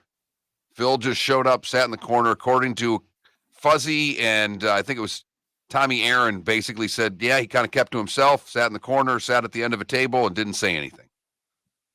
Phil didn't want the presser. Correct. He's not playing well, even on the live tour. He's not done much of anything. No, he's had like 2 good rounds out of 9 so far. Right. So he's lost a bunch of weight again. This is the skinniest he's maybe ever been, and since, like shortly after his college days. And I don't like skinny Phil. Do you like, fat Phil? Did you like man boobs Phil? I mean, are you looking for somebody in between? Somebody in between, because the man boob look's never a good look for anybody. Agreed. But now he's skinny. And he thinks he's Gary Player because he wears all black everywhere now. I think he's just trying to, look as skinny as possible. He's on one of those phases. Hey, I don't know about you, but there are times in which I have to say to my wife, could you wear something with color in it? Okay. You're skinny as it is. Enough with the black. Okay. Honestly, try a pink, wear a blue, go crazy, go nuts. So who knows? Maybe Phil can throw a couple rounds in the 60s. He'll start wearing some color again. Although they'll all have jackets on for the weekend, umbrellas, the whole deal. It's to me, the interesting thing is, are they going to, the LIV golfers going to wear their LIV garb? Are they going to do that? Because they know that will honk off the folks at Augusta, who I will say gave them all bad tee times and groupings. I mean, there's not a featured group involving an LIV golfer. I mean, Phil's a 3-time Masters champion. They buried him. DJ won this tournament 3 years ago. He's contended many times. Yeah, he's in a decent group, but not a featured group. Bubba, Patrick Reed, Sergio. These guys have all won here. Augusta loves their former champions. They do. Not if you went to the LIV, they don't. We'll just put you over here. Yeah, I thought DJ maybe playing with Rose got the best group, if you will, of the live players out there. Well, he's from not that far away. Plus, I will say, Mark, I never realized DJ was this popular on tour. I mean, the PGA Tour players, some of them have come out and said, I miss DJ. Like, of all the guys, they're like, the one I miss really is DJ. Do you think they just made fun of him a lot and he was the guy that was on the other end of their jokes? I don't know what it is, but you're right. DJ's far more popular than I ever realized among the tour players. The other thing that the tour players really liked was he just got up and left, and he's never said a bad thing about anyone or anything. He just said, no, I made a business decision. I took the money. Let me get this straight. I get to play less and make more. Yeah, at this stage of my career, I'm going to do it. And he said, come on. I won a tournament, 12, 13 consecutive years? It's like me and 2 other guys have ever done that. I won a couple majors. I will say, I went 5-0 in the Ryder Cup. 5-0. Me and Larry Nelson have done that, okay? I mean, so DJ just kept his mouth shut. Just took his money, said, yeah, damn right I left for the money. Uh-huh. I'm nearly 40 years old. I got a wife and 2 kids. Yeah. And I want to make sure that my kids' great-grandkids never have to work. Right. Besides, my father-in-law, Wayne Gretzky, he doesn't have any money. Right. No, he didn't say that. But you get the idea. All I am hoping for is as many live golfers as possible making the cut. And this is good. This is a bad take. This is a take that will get me upset. People listening will be upset by this. I can tell you that right now. Yesterday, played golf with 2 guys, really good players, friends of mine, and both of them. I didn't even bring it up. We just started talking about the Masters because, again, the people that I know that are going are also friends of theirs, and we're talking about them going in the rain. And both of them, I just hope those live golfers just play horrible. I don't want to even ever do anything. And I didn't even say what I think because I want the live golfers to make the cut. I want Rory to be in an uncomfortable threesome on Saturday with Patrick Reed. This is the stuff I'm looking for. Right. You and I want the exact same thing. We want the final 6 groups to be a PGA Tour player and an LIV player. Absolutely. All 6 twosomes. That's what we want. Yes. Right. I want the leaderboard looking like, how Ryder Cup, USA, Europe. Okay. I mean, that's almost how I want it to look. PGA Tour, LIV, PGA Tour, LIV. That's how I want the first 2 pages of the leaderboard to look. I want them to have some uncomfortable questions in the press room. I would like them to have to grind even more. Well, the other thing is I want to see the great lengths that CBS is going to have to go to not show LIV golfers. That's another reason why I want the LIV golfers to be right there, first page of the leaderboard. Because, I mean, this is the one tournament. They don't show a lot of walking around. Okay, this is the one tournament CBS shows you golf. Bunch of golf shots. The Masters wants a bunch of shots. And CBS does it exactly how the Masters wants. And I don't know if the Masters made a concession to CBS. The Masters did it on their own with these Thursday, Friday tee times. Because you are right. Unless a live golfer is playing well, it is going to be incredibly easy for ESPN on Thursday and Friday to act as if live golf doesn't exist unless some of the live players play themselves to the top portion of the leaderboard. Correct. And so that's another reason why I want it to happen. Like, there was no way for NBC, even though it was out there that he was going to do it, there was no way for NBC to ignore down the stretch at the British Open. Because, yes, it was Rory trying to hold on and win and the whole deal. But, coming on the outside there was Cameron Smith. Okay. And even though it was out there that he was going to leave and join LIV, okay, they had to show him. He's shooting 64 on Sunday at St. Andrews to come from behind and win. I mean, they got to show the guy. But have you noticed? I mean, Phil made that birdie putt to beat Ernie Els and win his first major in the Masters in 2004. And that Phil jump, all of 4 inches off the ground. Right. You can put that very small yellow book underneath him. Right. But that highlight has been shown for the last 17 years. I mean, 2005 into 2022, you saw Phil's leap. Yeah. You don't see Phil's putt and leap in any of the Masters promos. There's not an LIV golfer in any of the Masters promos. LeBron went from hero to villain when he went third person and went to the Heat. Mm-hmm. Is Phil's the next hero to villain move that we've had since? Is that in the same league? Is it bigger? Because Phil was immensely popular, and he's not anymore. No. He was the second most popular player. I mean, it was Tiger, then it was Phil. Yeah. I mean, Phil was going to get the CBS Tower. I mean, he was going to replace Faldo. I mean, that was a done deal. Everybody knew it. I mean, come on, 3-time Masters champion. I mean, you put the guy in the tower to appease Augusta. The PGA and the other 20 tournaments or whatever. But, I mean, you're putting the guy in the tower to appease the Masters.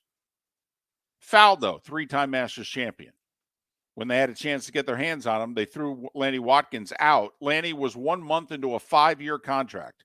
They paid Lanny for 5 years to stay at home and watch golf. They threw Faldo in the tower. Why is Trevor Immelman in the tower?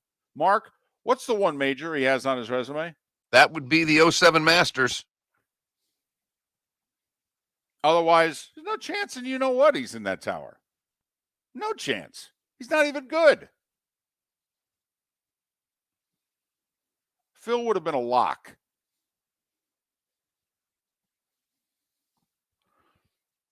But that ain't going to happen. He ain't going to be a Ryder Cup captain either. No, he is not. Even if the lawsuit gets settled, those days have passed by. I don't care what resolution 3-4 years down the road we get to, if we get to one with Live Golf and the PGA Tour. But Phil has made his bed. And that's not one that you can unmake and remake again. I mean, he's not as disliked as Norman, but I do think he's now the second most disliked guy by the PGA Tour who's on the LIV Tour. I even think no one really cares about the rest of the other guys that are on it. Right. I mean, I even think he's more disliked than Sergio.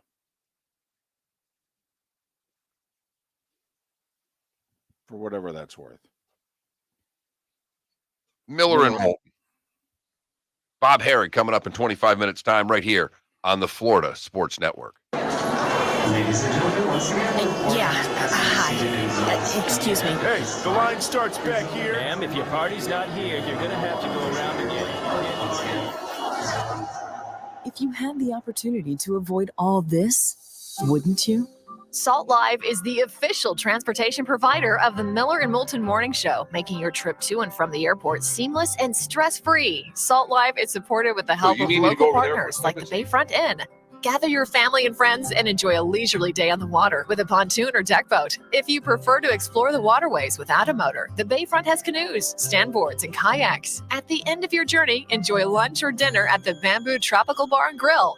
The Bayfront Inn, something for everyone on 5th Avenue in downtown Naples. BayfrontInNaples.com. When you need a ride, book with Salt Live Transportation, 308-8686, or book on saltlivetransportation.com. Mark Miller for SWFL Golf Carts or online, flgolfcarts.com. If you're looking for a golf cart, an e-bike, or an e-motorcycle, go visit Alex and the gang at SWFL Golf Carts. flgolfcarts.com online. Check out their whole inventory. If you're looking for a custom cart, they can take care of you. 2-seater, 4-seater, 6-seater, they've got you covered. E-bikes, nobody better for value and service.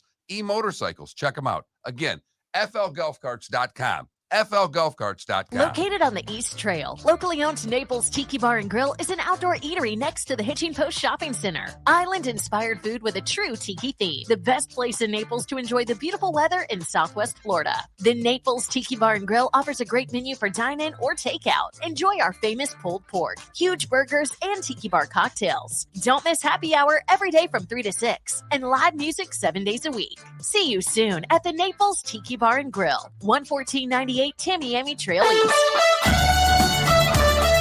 You were listening to Miller and Moulton on the Florida Sports Network.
You good, Felipe? Yeah. Okay. We'll just do one here, and then we don't have to do one while I'm gone. No kidding, we're not going to do one while you're gone. You don't have to. Thank God we could get this one in so I can run to the other side of the studio, unplug everything to plug it back in 20 minutes. So we can get the 50 piece from Joel Embiid, because my God, this show wouldn't survive without that. Spoiler alert.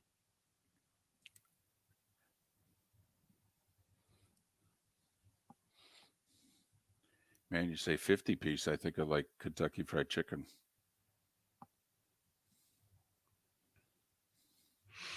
I don't think I've had Kentucky Fried Chicken in over 40 years. You didn't like original? I don't think I've had it since I was a kid. I have to admit, I hate extra crispy. I hated it from day one.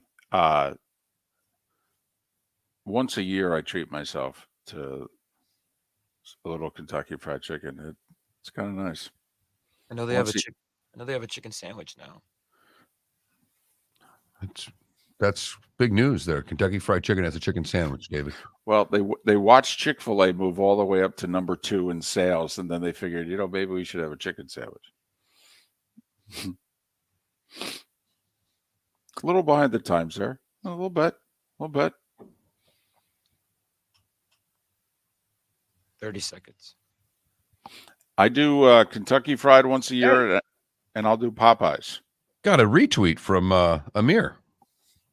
Oh, that's cool. I guess that means he's calling. 10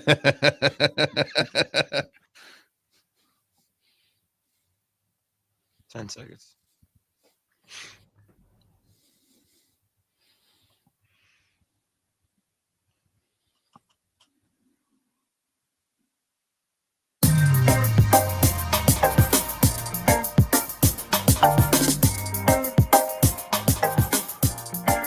Welcome back to Miller and Moulton, only on the Florida Sports Network.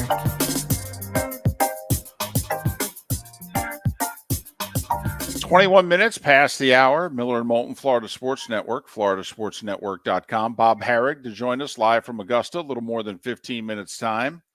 Amir Abdur-Rahim, the new men's basketball coach of South Florida. Is he the guy to do what potentially many have thought should be able to be done in South Florida in men's hoops? Is he the one? We'll ask him about it in 40 minutes' time. And Seth Everett, a little more than an hour for our weekly chat here on Miller and Moulton. Hey, listen, we're not above stealing things from other shows.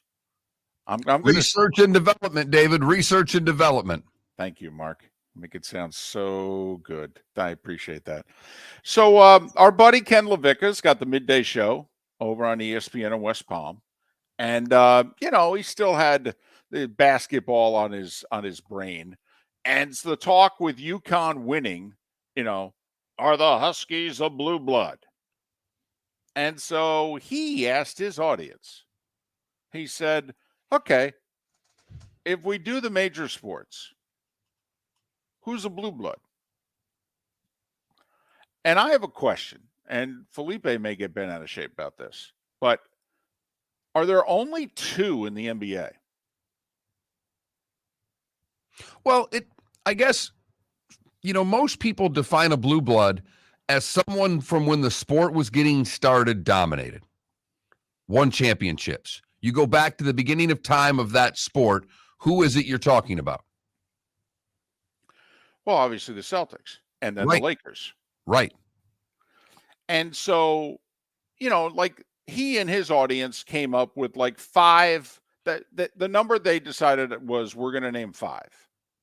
And what I'm wondering is in the NBA, do you add the Spurs? Do you add? I mean, if you think about it, the Bulls had a decade. I mean, that's it. The franchise has not done much outside of the 90s. I mean, it really hasn't. I don't think it's appeared in a finals except for Michael in the 90s. But is that enough? Do you look at the Jordan years in Chicago kind of like the Wooden years with UCLA? I mean, UCLA's only won one title that wasn't John Wooden. Now, they've been to like 7 other Final Fours, but they've only got one other banner. Yeah, they got a lot of banners, though. Yes, They got a lot. That 10 out of 12, that'll add up. Only the Celtics, who did 11 out of 13, will say, I got your banners. I got you right here. But, Well, the Spurs are a lot like UConn, yeah. I think. Yeah. They were more consistent than UConn until the last 2-3 years. They had a 20-plus year run where they didn't have a losing season, made the playoffs every year or what have you. It was kind of like a Wings run in hockey there where they had a quarter century. They made the playoffs every year. But, I mean, I'm just curious. Like in the NBA, is it really just those two? And you look foolish if you put Chicago, San Antonio, Miami. Hell, what? How many? 6 finals? 3 titles? I mean, would they technically qualify? I don't know how a blue blood could be. I don't know how the Heat could be a blue blood. They haven't been in the league long enough to be considered a blue blood. Well, then do they qualify as a new blood? There you go. Do you do Golden State? Because not only have they won the 4 here recently, going to 6 finals, but Rick Barry and company, they went to 2 finals in the 70s, won it in 75. Thank you very much.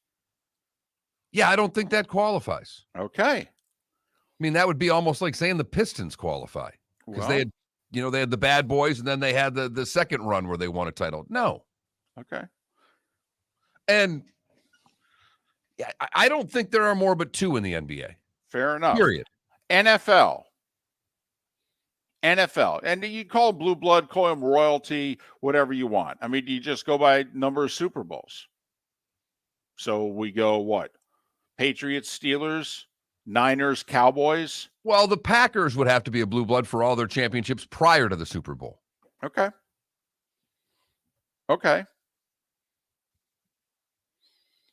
They won it in, I think they won 3 or 4 titles under Lombardi before Super Bowl 1. In that way, the Giants might qualify as a blue blood. Believe it or not, they didn't win the last game very often. They lost a bunch of championship games. You're tempted to put the Bears, but really, since Hallis in 63, they've won it once. Been in it twice. So, like how close are the Chiefs to making the list?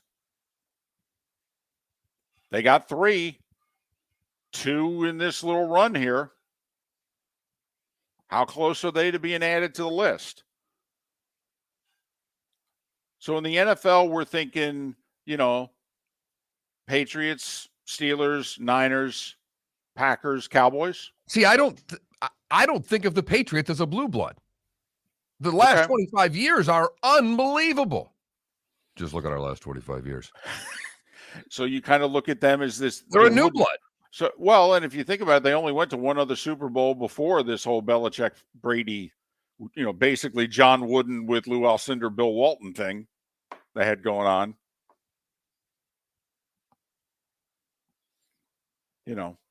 And then baseball. Here's a question, because I think in the National League, there's 3 elite franchises. There's the Cardinals, the Dodgers, and the Giants, going all the way back to the 40s and 50s. I mean, there's 3, and no one else in the National League is in their area code. And I think the Cardinals are underrated. But is there an American League franchise that can be added to the list with the Yankees? Or have they dominated so much? I mean, the Red Sox are close. They got 4 here this century, but we obviously know the last 80 years of the 20th century, not so much. I don't know if there are another team. If there is another team in the American League. You had the A's in the 70s that had their little brief run. Mm-hmm. And they came back in the late 80s, early 90s. You had the Royals in the 80s that were terrific. Only one at the one time. Right. So I mean, it's the Yankees. Yeah. So a little food for thought. If you're doing blue bloods in basketball, what if you were put the same, qualities to the other sports? How big would your list be? Speaking of basketball, it is time for our Clutch Vodka play of the day. Where would we be without some basketball highlights? Go ahead, Felipe.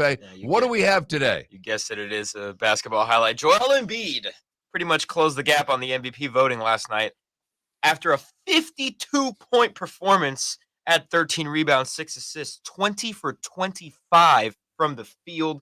He was doing it all. Here's the call. Under 2 minutes to go. Tatum met by Embiid. He negates him. Embiid, shake and bake. Oh! That's a grown man's jam! Joel Embiid. Embiid cranks it down! Joel Embiid has got a 50-burger! Ian Eagle on the call, your future March Final Four voice. He already is a March Madness voice, but he is your future Final Four voice. That's our Clutch Vodka play of the day. That's Clutch with a K. I actually think Doc Rivers is right. First off, there was this growing movement within the NBA to give it to Embiid because, quite frankly, they just like him. Okay. Then he puts 52 and 13 up, and he does it against the Celtics. This just in, they're pretty good. Jokic is hurt late in the year. Denver's struggling late in the year. Sixers have a better record than the Nuggets. I think he won the MVP last night. Miller and Moulton. And I think for a lot of the reasons you said, you're right, that they've been looking for a reason to not give it to Jokic. And now they've been given that opportunity because he's been hurt and missed the games, and the Nuggets have struggled a little bit. So everything is kind of lined up perfectly for Embiid. We will switch from hoops to Augusta. Bob Harig will join us next. Miller and Moulton, thanks for listening right here on the Florida Sports Network. Miller and Moulton here for the Clutch Vodka Play of the Day. Mark, remember Nick Charles, Fred Hickman, the CNN Play of the Day? Yeah, CNN did a nightly sports show. That was a while ago. Yes, it was. Just work with me. Everyone liked the pod, the Play of the Day. So how about we have the Clutch Vodka Play of the Day? Sounds good. Fun. Smooth. Like Clutch Vodka. Listen weekday mornings for the Clutch Vodka Play of the Day. That's Clutch with a K.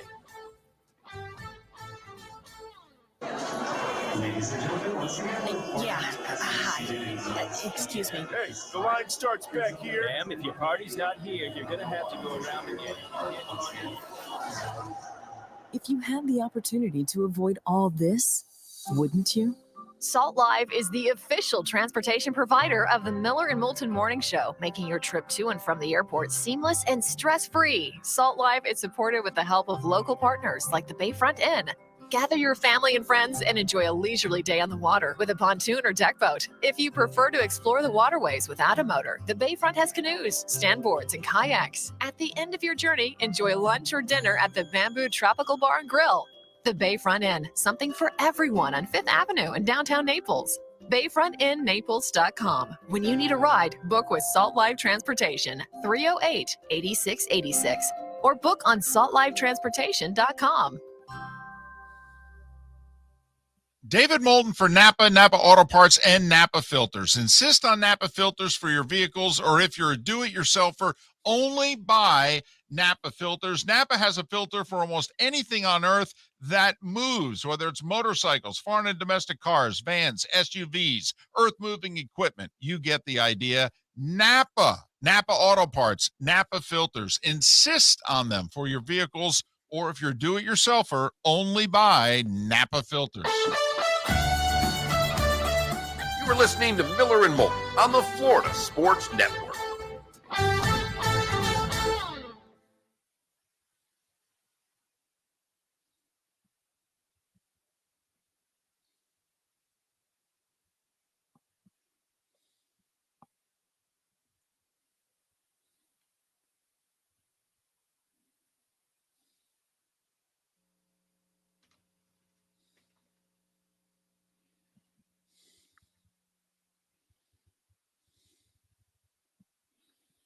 Do we really need all three cameras on Adam?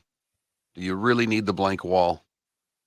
Not to mention, Felipe's camera is up all the time. He doesn't bother to turn his on, even when it's his segment half the time.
You're listening to Miller and Moulton, exclusively on the Florida Sports Network. 22 minutes before the hour, Miller and Moulton, the Florida Sports Network, floridasportsnetwork.com. The new South Florida men's basketball coach, Amir Abdur-Rahim, will join us at the top of the hour. Our buddy Seth Everett will call in 1 hour from now. Bob Harig, kind enough to join us once again from Augusta. He covers golf for Sports Illustrated. Remember, author of the book Tiger and Phil, Golf's Most Fascinating Rivalry. It's still readily available if you are so inclined. Follow Bob on Twitter at Bob Harig, Harig. Bob, it's David and Mark. Good morning. How are you? Good morning, guys. How's it going? Well, it's going fine. Bob, there's 2 times a year where you have to pretend to be a meteorologist. Augusta week and when you go cover the Open Championship. So, wet your finger, stick it outside. What are you going to tell us? Well, I'm going to tell you what I always say is just don't trust it. Have good, have a good attitude about it. Hope for the best, because I just, look, it wasn't that long ago in 2019, they moved up the tee times. They predicted that when Tiger was on the 16th green, all hell would break loose and there'd be thunderstorms and they'd have to call off play. We never got a drop of rain that day. I mean, seriously, they could have played it out the normal way. So it doesn't always work out the way they say. What they're saying right now does not look good. There's rain in the forecast every day starting tomorrow, and a lot of rain on Saturday and Sunday with drastically colder temperatures. It's probably, it's very comfortable right now at this time of day. It was supposed to get up to 80 today, and we're only looking at 55 on Saturday. So, that's quite the difference, and not fun to play golf in that if it's cold and wet. Well, who is the best mutter, Bob? I mean, does this lend itself to any certain group of players or player that you think will play better in what could be adverse conditions? Yeah, I mean, there's a lot of debate about this. I mean, to me, when it's wet, it does not separate the field. It gives more people a chance. The greens are softer, so your imperfect shots are not penalized as much. Same with, a tee shot that's hit a little offline, it's running off the fairway into the pine straw, might get held up now. So I think it brings more people in. That said, Rory's won all 4 of his majors in wet conditions. He's a high ball hitter who hits it a long way. So he still has an advantage even if the course is playing long. And if there is a flaw in Rory's game, it's kind of probably the wrong word, but the aspect that hurts him is putting. And if the greens are slower, that suits him. So I think a wet weekend is good for him. I mean, I don't think it hurts John Rahm in the least either. Another guy who hits it a long way and and can kind of overtake it even though the course is playing longer.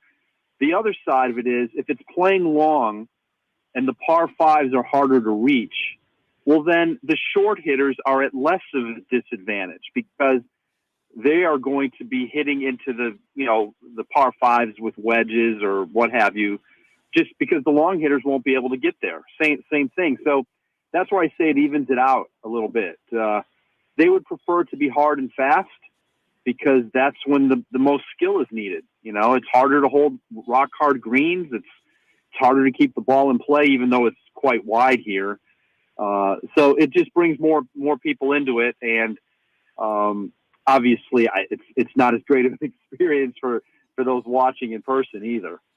Well, Spieth's had great success there, and you wonder if the conditions can actually play even more into his game. I like Justin Rose in these conditions. He always plays well, and he's got a great Augusta record. I think he's top 5 in the field in terms of career scoring average. Bob Harig covers golf for Sports Illustrated. Follow him on Twitter at Bob Harig, Harig.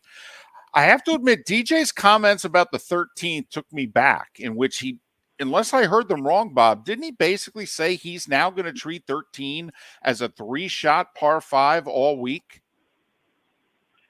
Yes, pretty much. I mean, I think he came up here a week or so ago before their event in Orlando, and I talked to him about it briefly last week there, and he said, look, where they've got the tee now, you've got no room left.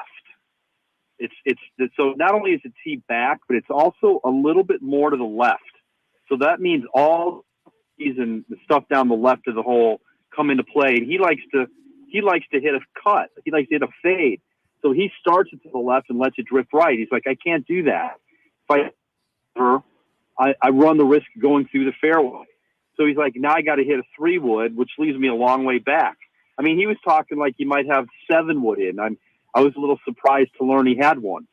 And I hadn't paid that close of attention to what's in his bag. And, when you're bringing fairway woods or even hybrids into play on 13 with an awkward stance with the ball possibly above your feet, you might sit there and go, why risk it? I'll lay it up to a wide area. They have a lot of choices where they can lay it up. They can figure this out in the practice rounds where they want to hit it to, what leaves them the best shot in. And that to me is the danger of what they've done. Because if you have a lot of people deciding to do that, then it basically becomes a 100-yard par 3 because everybody's going to be laying up and hitting a short shot in. This kind of happened at 15 last year. They lengthened 15. Some of it had to do with the hole happened to play into the wind for a good part of the week. But we had no eagles at 15 last year, and that's a hole where it's hard to lay up. You don't leave yourself an easy third shot when you lay up on 15. So, but still, guys had a hard time going for it. They had longer clubs in. It meant it was harder to hold the green. So, like some of these changes they're making, I think we're going to need a little bit of time to assess because you wonder if that's exactly what they want. They wanted to bring some more of the longer shots into 13, which makes complete sense. As Tiger said yesterday, that hole is no longer 3-wood 8-iron for me. That's what he hit in 19 when he won. 3-wood 8-iron on a par 5. But, I don't think any of us were complaining about it. There was no guarantee he was going to make birdie there by doing that. He did, but he didn't hit it in there tight. He still had I think he might have just been off the green or just on. He had a lengthy putt that everybody was thrilled that he 2-putted for birdie. But now, you're looking at a much longer shot in. And as far as DJ is concerned, I think when DJ won in 2020 and it was soft, I think he laid up a majority of the time that week. Is this, Bob, a little bit of, bringing shot making back into it, even off the tee? You talked about a lot of these guys, a lot of the big hitters now are hitting these big power fades. Is it going to be a matter of having to turn the ball over the other way? And some guys are going to have to, you get down to it, I'm going to have to hit a draw in 13 if I want to get home. Exactly. And so for some people, they're uncomfortable doing that. Tiger's one who's always throughout his career had to gear up for hitting a draw. And, he was great at it. I mean, you not only do you have to hit a shot that isn't that's not in your comfort zone, but you have to hit it under pressure. And, I think some guys just don't want to do that there. If you hit it poorly, you're in the creek or you're in the woods. So I'm kind of curious to see what Tiger does there too. DJ is another guy who I'm sure if he wanted to could hit a draw, but it's hard to hit a draw now with a driver. That's the other thing. The ball goes so straight. You got to really have worked on that. And then it gets guys out of their rhythm and what they like to do. So, no doubt though, the shot making aspect that you mentioned is a big part of this now, because let's be honest, is it really shot making when you're hitting 3-wood 8-iron? If you're hitting a club that puts you 220 out, now you have a decision. And you're having to hit a club that you're not hitting often, either a long iron or, none of these guys hit long irons on par 4s unless they're hitting it off the tee. So you're bringing into play shots that they're not used to. And also shots that they probably don't practice much. That is true, and they certainly haven't hit into there in years, if ever. He's Bob Harig. He covers golf for a living. He does so for Sports Illustrated. He's joining us live from Augusta. You can follow him on Twitter at Bob Harig, Harig. Tiger said a lot of things yesterday, one of which he was asked about the ball. And if my memory serves me correctly in the last 3 weeks, Bob, JT said, I don't like it. I don't think the guys are going to be for it. I thought Rory was kind of, you know what, I could go along with this. Tiger yesterday, I've been of the position that if you play in a pro event, you should be playing a pro ball. We're not able to create enough property out there. This should have happened a long time ago. Well, if Tiger's for it, then it's a done deal, right? Yeah, it's funny. I mean, you'd think that, but not necessarily. There's a lot of factions out there that don't want that. The golf ball manufacturers, high among them, and the players who are paid a lot of money to endorse that. That's a great, JT. Look, I think JT's great, but I thought some of his comments were, suggested that he had talking points and hadn't really thought this through very well. First of all, anybody who's he made the comment about why are 15 handicap guys making rules for pros. Well, I mean, come on, that's kind of insulting. I mean, guys who work at the USGA and the R&A are experts in their field. Just because they're not pro golf. I mean, so what I wanted to ask him is, so you think there's only 200 people in the world qualified to make the rules for the guys who play at this level? I mean, that's a little bit silly. It's and then of course he said, where is this coming from? This is a shock. No, it's not. They've been studying this for years. As Tiger said, they should have done it years ago. Jack Nicklaus has been talking about this for 30 years. In fact, Jack himself designed what was called the Cayman ball to be played in the Cayman Islands where they have no land. And it went like half the distance. But that way the course could be a lot shorter. It didn't really take off, obviously. But the point is that it's been out there. This idea has been out there. And, the manufacturers think that it might mean that you and I won't want to buy the balls that the pros endorse. I'm not sure that's true. And I get where maybe the pros would have a hard time trying to adjust to a new ball. If I were them, that's the argument I would use. I would not use growing the game. I would not use the manufacturers will have to spend more money. But Tiger makes the great point. They are running out of room for pro golfers to play on elite, great historic courses. And he said, not many places like Augusta National can just buy up stuff to make more room. They spent millions of dollars here doing, what they just did there on 13. They had to buy land behind the hole from Augusta Country Club. They negotiated with them for years. It was said to be around $20 million. The piece of property they bought was probably maybe worth $1 million, but they had to overpay to get it. They had to redesign Augusta Country Club's 9th hole and rebuild that for them, just so they could put a service road back there and move the tee back 35 yards. Most places can't do that. So, and then you talk about these other issues, watering, maintenance. The longer the course, the more it is to maintain. And obviously for us, you and me playing golf, these are not really issues. We don't want to play it that long. But at the elite level, I understand it completely. And I don't know where this will go. I think it's a very, very interesting topic if you want to get into the weeds of golf. All right, for the topic of this week, who do you like this week, Bob? I like Rory. I really do. I like Rory. I mean, I know that's pretty easy to say, but for the reasons we talked about earlier, high ball hitter, plays well when it's soft. He has played well here recently, except for one blip at the Players Championship. He's had a pretty strong year. Seems in a good place. So, but look, I say that Rahm, Scheffler are playing great. There's always somebody. There's always somebody who's who we don't think about, who gets off to a good start. I mean, 2 years ago, nobody was talking about Hideki. You know, it just was. He hadn't won in a while. He was on no one's radar, and yet he won. So it's very possible that we have somebody like that we're not even talking about.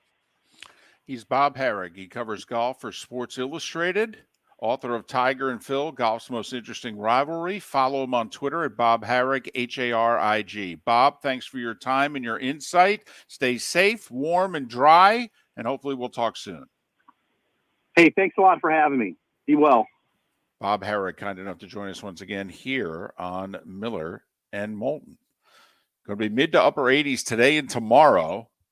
And then the rain is coming on Thursday right on through. We'll talk hoops with the new South Florida head coach next. Hi. Excuse me. Hey, the line starts back here. Ma'am, if your party's not here, you're going to have to go around again. If you had the opportunity to avoid all this, wouldn't you? Salt Live is the official transportation provider of the Miller and Moulton Morning Show, making your trip to and from the airport seamless and stress-free. Salt Live is supported with the help of local partners like the Bayfront Inn. Gather your family and friends and enjoy a leisurely day on the water with a pontoon or deck boat. If you prefer to explore the waterways without a motor, the Bayfront has canoes, standboards, and kayaks. At the end of your journey, enjoy lunch or dinner at the Bamboo Tropical Bar and Grill. The Bayfront Inn, something for everyone on 5th Avenue in downtown Naples. BayfrontInNaples.com. When you need a ride, book with Salt Live Transportation, 308-8686, or book on saltlivetransportation.com. Located on the East Trail, locally owned Naples Tiki Bar and Grill is an outdoor eatery next to the Hitching Post Shopping Center. Island-inspired food with a true tiki theme. The best place in Naples to enjoy the beautiful weather in Southwest Florida. The Naples Tiki Bar and Grill offers a great menu for dine-in or takeout. Enjoy our famous pulled pork, huge burgers, and tiki bar cocktails. Don't miss happy hour every day from 3 to 6, and live music 7 days a week. See you soon at the Naples Tiki Bar and Grill, 11498 Tamiami Trail East. Mark Miller for SWFL Golf Carts, or online, flgolfcarts.com. If you're looking for a golf cart, an e-bike, or an e-motorcycle, go visit Alex and the gang at SWFL Golf Carts, flgolfcarts.com online. Check out their whole inventory. If you're looking for a custom cart, they can take care of you. 2-seater, 4-seater, 6-seater, they've got you covered. E-bikes, nobody better for value and service. E-motorcycles, check them out. Again, flgolfcarts.com. flgolfcarts.com. Miller and Moulton here for the Clutch Vodka Play of the Day. Mark, remember Nick Charles, Fred Hickman, the CNN Play of the Day? Yeah, CNN did a nightly sports show. That was a while ago. Yes, it was. Just work with me. Everyone liked the pod, the Play of the Day. So how about we have the Clutch Vodka Play of the Day? Sounds good. Fun. Smooth. Like Clutch Vodka. Listen weekday mornings for the Clutch Vodka Play of the Day. That's Clutch with a K. David Moulton for Napa, Napa Auto Parts, and Napa Filters. Insist on Napa filters for your vehicles, or if you're a do-it-yourselfer, only buy Napa filters. Napa has a filter for almost anything on earth that moves, whether it's motorcycles, foreign and domestic cars, vans, SUVs, earth-moving equipment. You get the idea. Napa Auto Parts, Napa filters. Insist on them for your vehicles, or if you're a do-it-yourselfer, only buy Napa filters. You were listening to Miller and Moulton on the Florida Sports Network.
Well, good morning, USF Bully.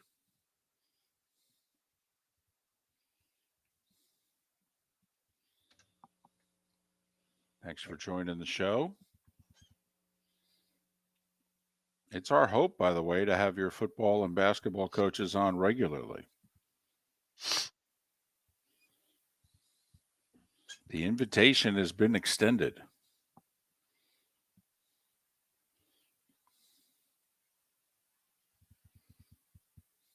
The only Florida school I was accepted at. Almost transferred there after my sophomore year. How many of them did you apply to? One. When I almost transferred from Michigan State, I was close to leaving MSU after my sophomore year.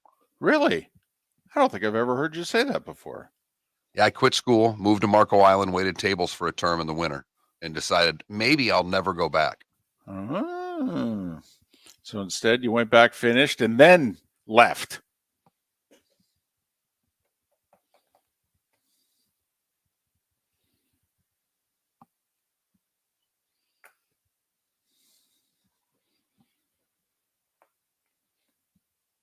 So he's calling the hotline. I do not have a number. No, I'm keeping an eye on it here.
You are listening to Miller and Moulton, exclusively on the Florida Sports Network.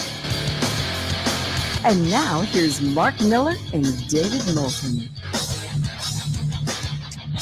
Top of the 8 o'clock hour, Miller and Moulton, the Florida Sports Network, floridasportsnetwork.com. Hoping to hear from Amir Abdur-Rahim, the new men's basketball coach at South Florida, coming up momentarily. They are calling us, so we wait patiently for the phone to ring. But one of the great rebuilding jobs in recent memory in college basketball, he took Kennesaw State from one win to the NCAA tournament from year 1 to year 4. That's how you get recognized and get a job above where you are quickly. Well, amazing job at Kennesaw. Well, you and I have paid attention to that conference, the A-Sun, because we both lived in a city and we both still live in cities that have A-Sun teams. And I did the game 3 years ago when his Kennesaw State team scored 5 points in the first half at FGCU. His one-win first-year Kennesaw State team. 5 in the first half. I believe 1 bucket and 3 free throws, I believe, was the half. And that's not the NCAA record for fewest points in a half either. Because believe me, I was asking late in the half. Somebody, I think, had 4. But so hoping to catch up with the coach coming up here momentarily. Seth Everett to join us in 35 minutes here on Miller and Moulton. Masters getting underway tomorrow. We just had a lengthy conversation with Bob Harig. So much ground we covered, but so much more we'd want to get to. Like, we didn't bring up the LIV golfers in any way, shape, or form. Didn't even have a chance to ask them of the LIVers which one you give the best shot to. Koepka's only played well there once. Yeah, I wouldn't put any money on Koepka. I would be more along the lines of looking at it's Cam Smith, who has only played there a few times, but has played well every time. He was in the final group last year, finished T3. Obviously DJ's played well there, has contended a few times, won it going away in the pandemic year of 2020 when they played it in the fall. But, curious as to how many. Obviously Bubba's a two-time champion. Sergio's the champion. Charles Schwartzel's the champion. They got a few guys who were at the champions dinner. Cam has not been playing well, by the way, at all. The first three events on the LIV, I don't even know if he's got a top 15 finish in any of them. I don't believe that he does. And I don't know how much the pressure, if you will, from leaving the PGA Tour and going to Live Golf has affected him, because he's had to answer a lot of questions as to whether or not he's made the right move. And it has to affect you. The grief that they're getting on all sides has to affect you. When he flat out said at the Players that he was, he wanted to play. He's the defending champ at the Players, lives, a mile from the course and can't play. Right. Yep. So, Phil, you told me during a break, was very quiet and shy at the champions dinner, according to those who were in the room yesterday. He was there, but he was basically not present. And boy, I tell you, I would have loved to have waited tables last night there. That's the job I want. I just want to be that banquet waiter that's bringing in the trays of food, just so I can kind of be standing there handing them to each table, trying to get a earful of what's going on at the champions dinner. Especially when they were doing the cookies. And well, we did like Scheffler's menu. It was, it wasn't the fanciest menu, but man, did it look good. Went with a little black and red fish, had the cheeseburger sliders. You would have been unbelievable just for the appetizers. The cheeseburger sliders, you'd have been leaning over Tiger's plate. What, you're not eating meat anymore? Can I have that from you? Oh yeah, there was a lot of finger food, I thought, at the dinner last night. I probably would have been asked to leave, quite frankly. The old reach across. Mm-hmm. Oh yeah. Yeah. You guys have any more of this? Miller and Moulton. Well, apparently we're having trouble hooking up with Amir Abdur-Rahim, which is interesting because they tweeted out that he was coming on. So we thought they were as excited about the interview as we were. And apparently we're going to talk to the new South Florida Bulls head coach here coming up momentarily. Coach, it's David and Mark. We thank you for your time. How are you? David and Mark, I'm doing well. I appreciate you guys having me on this morning. Well, listen, we went over with our audience your 4-year journey at Kennesaw State. That obviously was a rebuild in capital letters. When you were interviewing for the Bulls job, how did you look at where their program was? Was it a rebuild, a retool, a reload? When you looked at it from afar, what did you think? When I looked at it from afar, I thought it was a rejuvenation more than anything. When you walk on this campus and you not only see the campus, but you see the resources that we have here in South Florida, I just thought it was a rejuvenation. I can go as far as saying this. You look at what Coach Gregory and his staff did, 14 games. Right, last season. Those 14 games could have easily been 16 or 18, right? So it's not a rebuild. It was not in a bad place whatsoever. I just think we got to come in here and put some energy behind it and rejuvenate it. Seeing San Diego State and FAU go to the Final Four, does that change expectations for all programs like a USF? I mean, from the outside looking in, it may for, the fan, it may, but I think any coach that you talk to in the country, when they kick that thing off in October to start practice for those games in November, I think every team in the country is shooting towards making it to a Final Four, whether it's realistic or not. I told AD Michael Kelly during the interview process that, look, it's not going to be any expectation that Bulls fans or he may put on me that won't be greater than my own. I have a real purpose, a real vision for this program, a real purpose, a real vision for who I want to be. And so every day we wake up and our feet hit the ground, we're taking it to the max and hopes of one day being in that Final Four with an opportunity to cut the nets down. He's Amir Abdur-Rahim, the new men's basketball coach at South Florida. You can follow him on Twitter, Sunset Amir, AMIR, Sunset Amir. Listen, we have been pounding the table. You're talking to a couple of guys who broadcast in ASUN cities, and we have been pounding the table for a long time about the talent in Florida and Georgia and how it may not be California, Texas, but it is real close. And so, I'm not sure you have to go all that far to make this the program that you want to make it, right? I mean, do you really have to leave Florida or Georgia to make this the program you think you could make it? Well, Dave Hollister is an R&B singer, man. He had a song called Take Care Home. It's one of my favorite songs ever. And, you really don't have to go far, but the thing we're going to do is we're going to take care of home. We're going to take care of the state of Florida. Being from Georgia, I'm going to reach back and lean on some relationships there. But the thing you really don't have to, but the thing that's great about South Florida, the thing that's great about Tampa is you can reach internationally. You can reach nationally based on relationship. But I think you got to be careful as well because, if you're not intentional about that evaluation, intentional about getting to know that kid, they can come here and treat this as a vacation because this place is so nice, man. So, we'll definitely take care of home. We'll reach to Georgia. We'll even reach nationally with some of our ties. But this place, is special. It's not a question in my mind about that. Well, Coach, then who is the kid you want? What's the style you want? What's the personality of the young man you're trying to get to come play at South Florida? Well, I want you to think about this.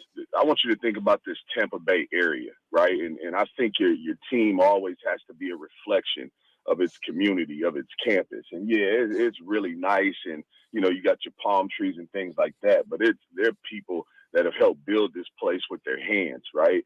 So I want that blue collar. I want that tough nosed kid with a chip on his shoulder, right? That has something to prove, even the really talented kid that has a vision and a purpose for itself. Those are the young men that we're going to seek out. Those are the young men that we're going to evaluate and find and make sure that they're putting that South Florida uniform on every night.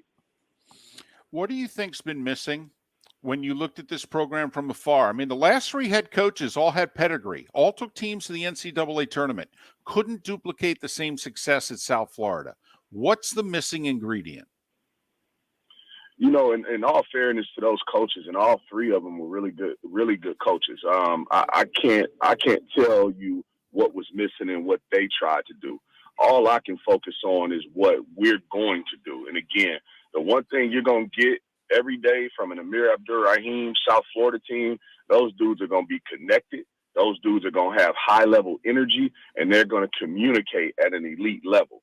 And so I think with those three things, being connected, communicating at a high level, and making sure that their energy is on point every day, I think now you get a team that has synergy. Now you get a team that, every night they step out on the floor. Hey, shots may not be going in, but they're going to defend their butts off. Or when their shots are going in and they defend their butts off, you get something special. So I can only talk about what we're going to do and how we're going to go about it. When you talk about being connected in those things, it sounds like your time off the court is as important as a time on the court with these young men. 100%. I tell people all the time, last year at Kennesaw, as we were going into the season, the one message I had to the guys every day in the summer, it's not going to be about ability. It's not going to be about talent. It's not going to be about if we're good enough. It's going to be about if we're connected enough. And those guys last year had to be more intentional about their relationships off the court. And that's the one area I'm talking about they were elite in. They scheduled, team bowling nights, team dinners just on their own away from us, right? And you saw that show up on the court when games got close. Right. I think we were like 7 or 8 and 3 or something like that in games decided by 4 points or less. I think something like that. And that's where those real relationships, those intentional relationships, they're not gonna let each other down. Coach, thanks so much for your time. Hopefully we can do this a little longer next time. Congratulations on the gig. We wish you all the success. Amir Abdur-Rahim, the new men's basketball coach at South Florida, joining us here on Miller and Moulton, the Florida Sports Network. Thank you, guys. Go Bulls.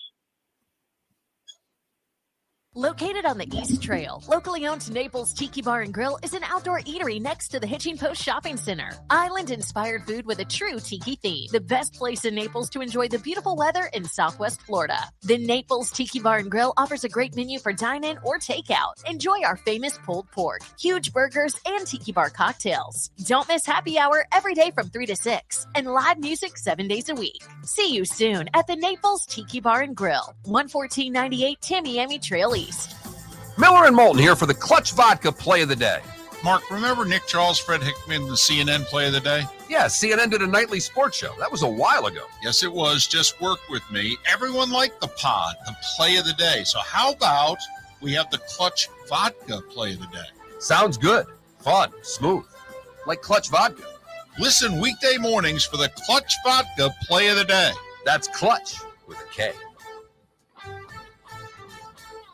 David Moulton for Napa, Napa Auto Parts, and Napa Filters. Insist on Napa filters for your vehicles, or if you're a do-it-yourselfer, only buy Napa filters. Napa has a filter for almost anything on earth that moves, whether it's motorcycles, foreign and domestic cars, vans, SUVs, earth-moving equipment. You get the idea. Napa Auto Parts, Napa filters. Insist on them for your vehicles, or if you're do-it-yourselfer, only buy Napa filters. Mark Miller for SWFL Golf Carts, or online, flgolfcarts.com. If you're looking for a golf cart, an e-bike, or an e-motorcycle, go visit Alex and the gang at SWFL Golf Carts. flgolfcarts.com online. Check out their whole inventory. If you're looking for a custom cart, they can take care of you. 2-seater, 4-seater, 6-seater, they've got you covered. E-bikes, nobody better for value and service. E-motorcycles, check them out. Again, flgolfcarts.com. flgolfcarts.com. You were listening to Miller and Moulton on the Florida Sports Network.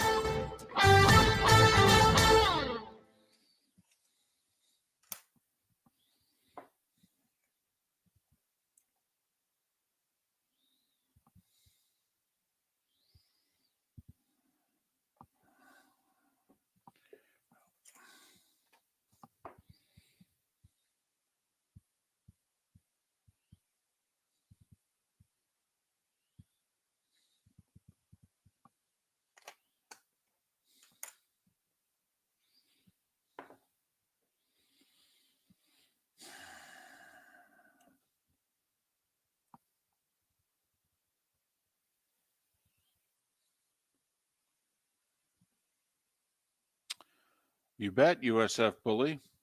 Hope you'll give us a look-see again.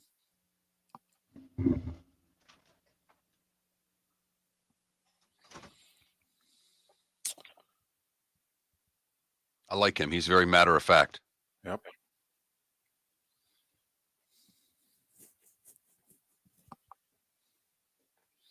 I think they were dialing the wrong number. Maybe.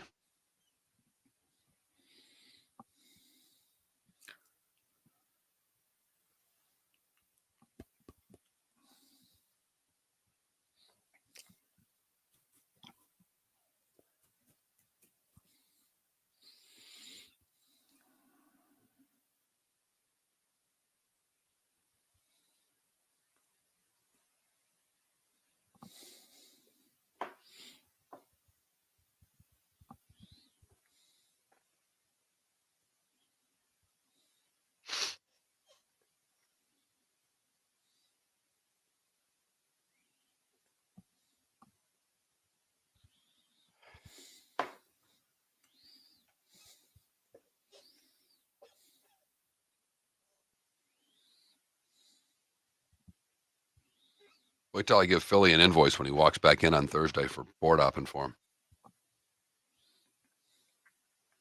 Sounds good to me.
Well, Odomian, he better crush the transfer portal.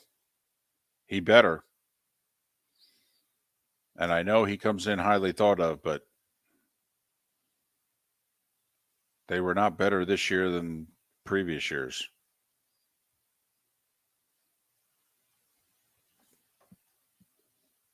Everybody raved about him, though, when he got the gig, but he better crush the transfer portal.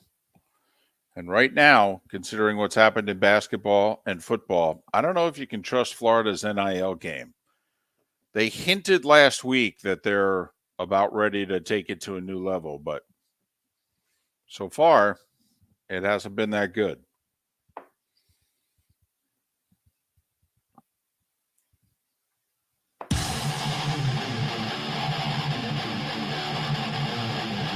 You're listening to Miller and Moulton, exclusively on the Florida Sports Network.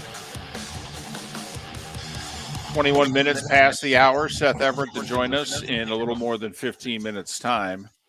Take in the show, if you haven't before, on Twitch, the Miller and Moulton Twitch.tv channel.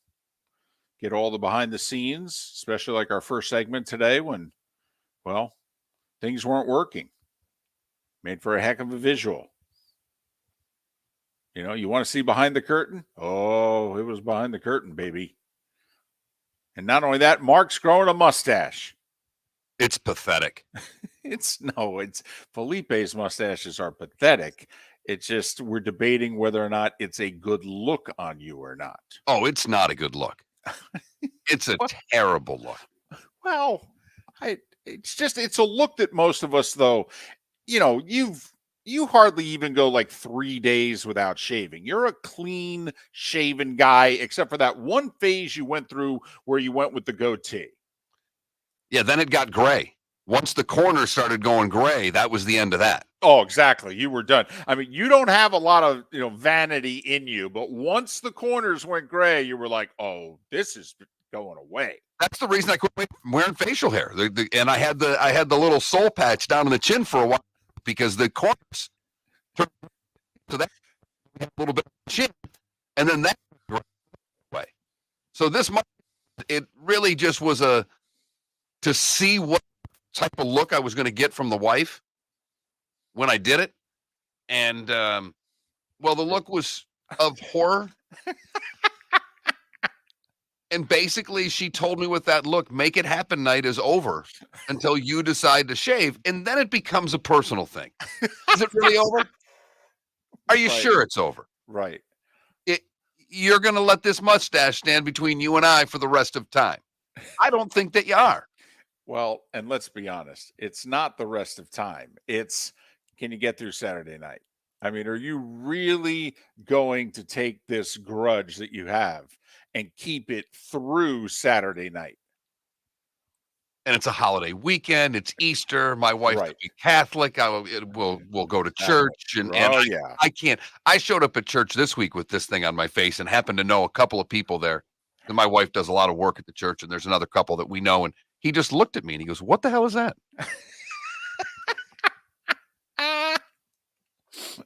And you said, well, at this point, okay, it's a dare is what it is. It's a dare. And every day, we go through the same basic routine at the house. I get up, I do my thing, I get ready, I get coffee ready for my wife, and usually she's up. By the time I'm about ready to go to work, she's up, she's getting ready. I bring her a cup of coffee, give her a kiss goodbye, and say goodbye and give her a kiss. Right. And I've tried to sneak the kiss in without her noticing, and she just turns the other way. Won't even accept the kiss on the cheek. That's all I get is a cheek. Well, and listen, if you're still getting the cheek, all right, you still got a chance, especially by Saturday. I'm just saying. If I were you, I'd shave Friday, though. It would probably guarantee Saturday. That's all. I know. But I can wait another week. I know you can. I can hold out here just for to see how much I can get her ticked off at me. And I can't, and I love my wife dearly, but I'm just having a ball. Sure. Watching both the wife and daughter be completely offended that their husband and father wears a mustache for a couple of days. Yep. It's a 2-week thing. Come on, deal with it. I'm still the same guy. And they look at you like you're not. That's the other thing. It's like, come on, I'm the same guy. I make you coffee, whether I have a mustache or not. I pick you up from school and do all the extracurriculars, whether I have a mustache or not. Well, I could really freak him out. And he's been in the headlines. Vince McMahon with the whole WWE merger. Have you seen that mustache he's got? Where he took the top half of the lip off. Yeah. That was disturbing. If I went with that on Saturday night, there's no chance of even getting talked to. Well, I have to admit, I don't know if I'd let you back in the house. That look was, woo. That's like a mugshot of a mass murderer. I thought that was the look he was going for, man. Woo. That company, it better be on it to be able to consummate that deal looking like that. Damn, your company's worth a lot. What, he's worth like $3 billion off of that deal, just his cut? I know. Do you know there's talk that this company, UFC and WWE together, that they could, if they wanted to, they could be like ESPN. They could create their own media empire here. They could go in any damn direction that they want. And who knows what the future is? Who knows what companies, streaming companies, what have you? Who knows what the future holds? Well, there is no better rated weekly television event on cable than Raw, correct? They do better than anything else from a week. Games can do better. But as far as a weekly television show, nothing touches Raw from a television rating standpoint on cable. The only thing I can think of is Yellowstone, which isn't 52 weeks. But, the Costner series is a massive. But I don't believe it's in the same area code as what wrestling's doing.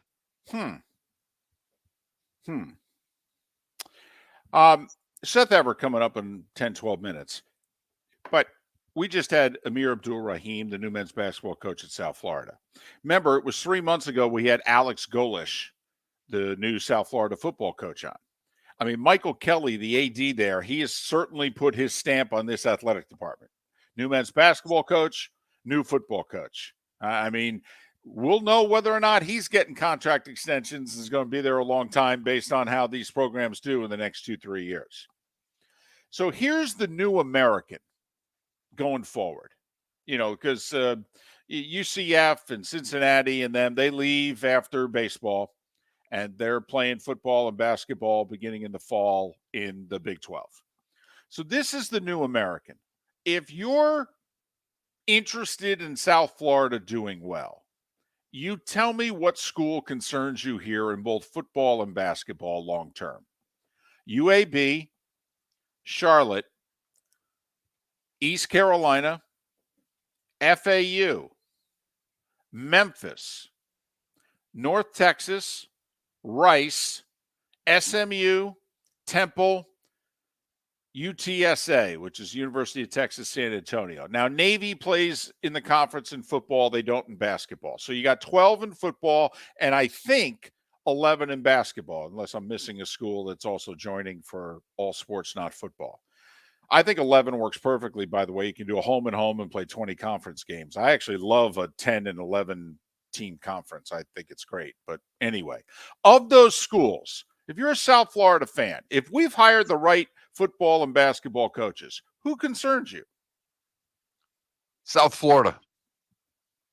And they're the only school that should concern themselves with this because they are on equal footing, if not above everybody else in that conference. From a recruiting standpoint of where they are, visibility, trying to get kids, transfer portal, everything that they have, they shouldn't be looking up at any school in that conference, David. Now, doesn't mean that they're not on equal ground with a lot of them. Right. Now, obviously, next year in men's basketball, FAU and Memphis are going to be far ahead of South Florida at the beginning of the season. I mean, South Florida's got a couple years to go. Apparently, 3 Kennesaw State kids are coming with the coach to South Florida. I will say this, Mark, and I don't know how important this is long-term, but first year out of the chute, South Florida has been a boring program in basketball for about 15 years. They have not scored a lot of points. When you watch South Florida, a lot of games in the 60s. If I was a new coach at South Florida, if we're going to go 14-18, I'd score 78 a game, as opposed to going 14-18 and scoring 66 a game. I'm just saying. They've been boring. And that's a start.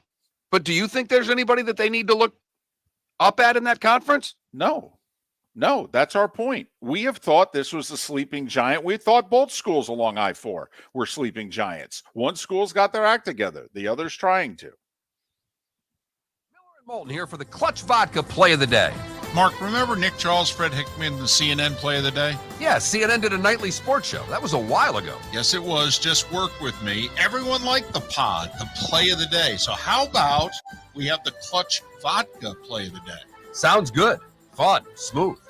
Like Clutch Vodka. Listen weekday mornings for the Clutch Vodka Play of the Day. That's Clutch with a K. David Moulton for Napa, Napa Auto Parts, and Napa Filters. Insist on Napa filters for your vehicles, or if you're a do-it-yourselfer, only buy Napa filters. Napa has a filter for almost anything on earth that moves, whether it's motorcycles, foreign and domestic cars, vans, SUVs, earth-moving equipment. You get the idea. Napa Auto Parts, Napa filters. Insist on them for your vehicles, or if you're a do-it-yourselfer, only buy Napa filters. Yeah, hi. Excuse me. Hey, the line starts back here. Ma'am, if your party's not here, you're gonna have to go around again. If you had the opportunity to avoid all this, wouldn't you? Salt Live is the official transportation provider of the Miller and Moulton Morning Show, making your trip to and from the airport seamless and stress-free. Salt Live is supported with the help of local partners like the Bayfront Inn. Gather your family and friends and enjoy a leisurely day on the water with a pontoon or deck boat. If you prefer to explore the waterways without a motor, the Bayfront has canoes, standboards, and kayaks. At the end of your journey, enjoy lunch or dinner at the Bamboo Tropical Bar and Grill. The Bayfront Inn, something for everyone on 5th Avenue in downtown Naples. BayfrontInNaples.com. When you need a ride, book with Salt Live Transportation, 308-8686, or book on saltlivetransportation.com.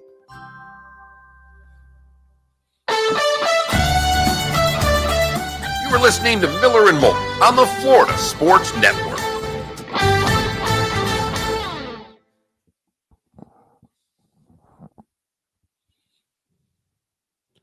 Well, whatever the reason for this is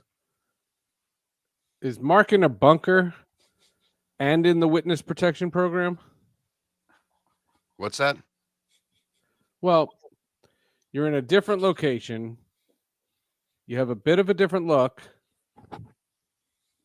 Are you in the witness protection program? I am. Oh, okay. No, I am in the different room because our producer took a vacation and didn't get anybody to replace him. Just is going to go on vacation. Yeah. You're in the control room. I'm in the control room having to run the show, but in order to run the show, we've got to keep that other camera on to make the computer work with David. So that's why we're in this 4-shot. Got it. Wow. The only thing I can say to that is, here's the story of a lovely lady.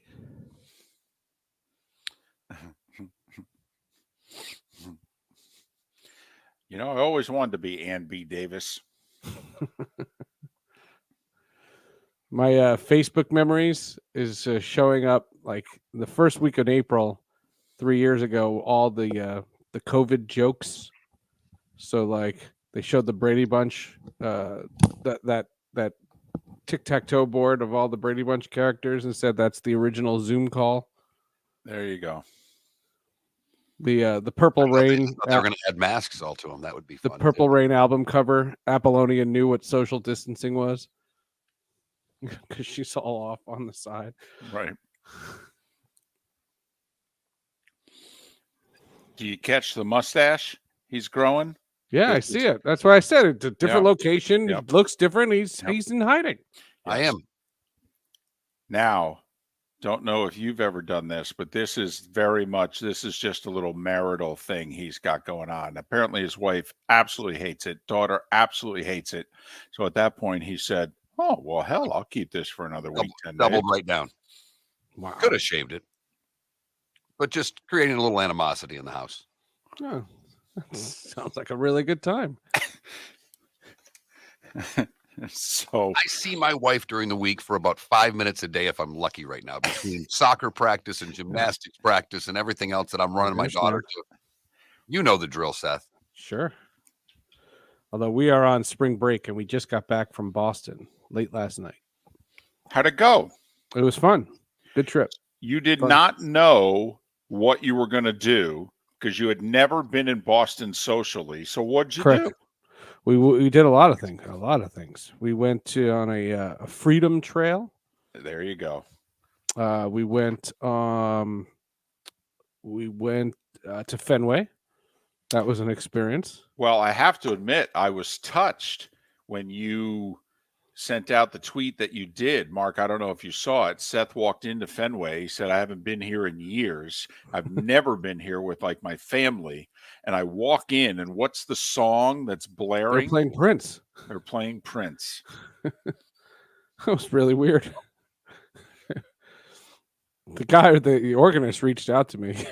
It was very funny. That was a good time. My kids hate baseball. They were so miserable. It was cold. It was windy. They were so miserable. They couldn't wait to get out of there. How many innings did you stay for? I stayed for 7. They stayed for 3. So the 3 of them left? Yeah, well, because I went up to the press box to go see some friends. And at that point, they were like, we're not waiting for you. I couldn't blame them. It was really bitter cold. Yeah. And, all we talked about in the car, in the Uber ride to the park was the new rules and how fast it was. And I think it was like a 45-minute first inning. And, the new rules haven't reached New England. Well, the Red Sox have been playing the slowest games all year, in part because they've been scoring a ton of runs. Yes. And giving up a ton of runs. They can't catch. But, yeah, I had a blast. The memories, Good. I've been to that park, 25, 30 times. So, like, to be back there was really, really cool. Awesome. Here we go. Yep.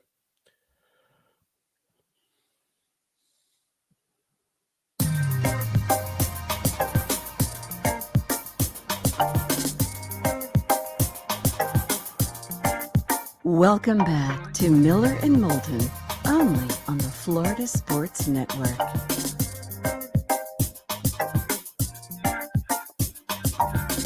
22 minutes until the top of the hour, 16 until our time is done this hour. Miller and Moulton, the Florida Sports Network, floridasportsnetwork.com. You miss any part of the show, like Bob Harig an hour ago, live from Augusta, previewing the Masters, or near the top of this past hour, Amir Abdur-Rahim, the new men's basketball coach at South Florida. That's why you go, floridasportsnetwork.com, download the podcast and what it is that you missed. Hopefully you won't miss Seth Everett. He's joining us right now, Sports with Friends Hall of Justice and Tech Stream. Follow him on Twitter at Seth_Everett. How are you? How was Boston with your family? Oh, it was a great time. You know, nobody knows my name there. No, just kidding. That's a Cheers reference. Really? No, we never would have guessed that. Yeah. No, it was great. It was a great time. Okay, really Seth, what do you got on the podcast? Oh, I'm sorry. Went to I got to see a couple of colleges. They have a lot of colleges up there. My goodness. It's like that great line from Spinal Tap. Don't worry about Boston. It's not much of a college town. That's right. Tell you what, though. Okay, if your kids who live in Jersey go to the Boston colleges, you're going to need more podcasts because that's going to run you a pretty penny. Yeah, the funny part about it, you know, my 14-year-old, she's a freshman in high school, so it's a little early for all that kind of conversation. But we're starting to have the conversation. She really liked Boston. She's just said it's a really cool city. It's a really great vibe. I feel very comfortable there. She never really liked Manhattan. She never really took to Manhattan, and so she said, I feel really comfortable here. And I said, that's cool. I said, you just can never become a Bruins fan. And she's like, just the Bruins? That's it? I said, well, look, you know, you despise baseball, so I'm not worried about the Red Sox. You know, Belichick, by the time you're in college, Belichick won't be the coach anymore, so that's not going to be an issue. And you don't even know who the Celtics are, so that's fine. You know, we're good. Just no Linus Ullmark or David Pasternak or any of those guys. Take it easy. Listen, you're just hoping to meet the Bruins in the playoffs. Oh, that'd be great. It would be third round. Oh, that's right. It'd be conference finals. That'd be awesome. That'd be so fun. Well, I'll drive back up. You took in a baseball game, Seth. We're underway. The new rules are there. Just your thoughts of being at a game in person. Did you think the pace was better? Did you like the experience a little better than you had in the past? Just your thoughts of going to a game. Well, there's two things. You know, the Boston game was cool. I mean, I love being at Fenway Park. But let me answer your question. I've watched a bunch of baseball. I've seen much more than I think I've watched more baseball this week than all of last year. Wow. Yeah, I've just been watching it. I don't know. I've been watching. I've been curious. I've been interested. The pitch clock has been the most impacting rule, but there's still a lot of strikeouts. I watched one game between the Yankees and the Giants, and there were some 35 strikeouts. It was just, you know, it's going faster, but it's still then they're mowing them down. And despite the fact that the shift has been eliminated, these guys are still just swinging for the fences and flailing. And some of the pitches they're swinging at are so far out of the strike zone that they're not even trying to make contact. So it's a work in progress. You know, I would just say it's an incomplete. You know, a lot of people are talking about the pitch clock, and it's cool to see the guys not stepping out of the batter's box. But to me, that was never the biggest problem. The biggest problem was the swings and misses. And in many cases, that's still the issue. I watched a game between the Mariners and the Indians. The Guardians. And it was late at night. And that game took 2 hours and 5 minutes. But the Mariners didn't make contact. You know, they had 3 hits on the day. They didn't make contact the entire night. And what you want to see is, you know, there's all these gaps now because the abandonment of the shift, and no one's taking advantage of it. I believe through the first weekend. Okay, I'm kind of winging it here. Yeah, sure. The batting averages were up 15 plus points, you know, on base percentage up, you know, 20, you know, from 330 to 350, say. So it's noticeable. Gradual. Yeah. Yes, it's noticeable, but it has not been, oh, wow. Right. Right. What I'm saying is, I just want to be honest, and I want to call it like I see it. And what I'm seeing is still with 2 strikes, these guys still just flailing. And the lack of discipline on these hitters is still so prevalent. And to me, that was always the bigger issue with baseball, not the stepping out of the batter's box or the pitchers taking too much time coming to the plate. Well, but there's 2 things, though, Mark, that if we were Major League Baseball, that I think, would have to be encouraged about here. First off, whether it was the World Baseball Classic, all the hype about the rule changes, whatever, to get a guy who had really soured on our sport to give us 5 hard days that he's given us here. Okay. A, that's a big win. All right. And B, we have David Sampson on every Tuesday, and he's been telling the both of us for a while that he doesn't think you're going to see the approach and hitting change because there's no proof yet that the approach and hitting change will make you more money. The old approach is still how people are getting paid. I've heard him say that. Right. Right. Therefore, why change my approach? I'd rather hit 220 with 35 homers than 260 with 25 homers. Well, and so my point on the whole thing is, you have a competitiveness question. You have, what our team's competing. The Pittsburgh Pirates. I happen to be now. Let's transition to Boston, right? So I was at Fenway Park. First of all, I had first level 15th row for $22 on StubHub. That's unheard of in Fenway Park. Unheard of. You want to put a 0 on that to get a more realistic price of a ticket. Usually. I mean, I'll for full disclosure, like they were dirt cheap to get into that park. The Nationals had 10,000 at their game. Attendance is not responding. In the early going. I'm not here to just bash. I'm just saying, like, it hasn't been this amazing week of amazingness. It hasn't been this wonderful week. There are franchises that are really, really struggling, and none of the RSNs have shut down yet. Well, and Seth, I think to your point, you're right that there is an attendance problem. David thinks a lot of it is they started so early that we're in March, and that's been his reason behind it. I do think that I've watched more baseball. My 23-year-old son's watched baseball, and he likes the college game, which is long. He just hey, I'm going to check this out because of the pitch clock. You're watching more. I think just the fact that people are talking about baseball has got to be a positive. Now they've got to figure out a way to translate that into butts and seats come June and July. But I do think the sport's getting more attention and more positivity with the attention they're getting than before. And I don't know how that can hurt. A pennant race. I've often said nothing in sports compares to a pennant race. The day in, day out, knowing where the team you're chasing or the team that's chasing you is, that was always my favorite thing in baseball. But we'll just have to wait and see. They've done some nice things in the 15 years since I've been to Fenway Park. They cleaned up the exposed wires in the concourse and the cracked pavement. I always used to say that franchise prints money. Can you call an electrician and a contractor to clean that place up? The place has been spruced up. They have a new scoreboard. I thought that was cool. But there's nothing in that game that is appealing to my little ones. My little ones, and granted, they've known me in the last, quarter of my life, where baseball has not been as important to me as when I covered the sport full time and worked for the league and worked for ESPN.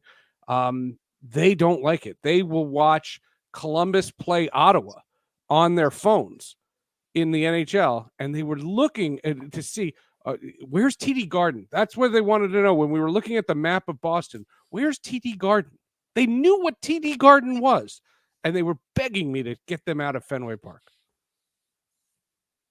I'm glad that you told everybody Columbus and Ottawa was the NHL, because otherwise I think our audience might have been guessing. Is that MLS? What is he talking about there? What's Columbus and Ottawa? He's Seth What does Everett. Columbus Day have to do with sports? Yes, exactly. Why did he talk Columbus Day in Canada?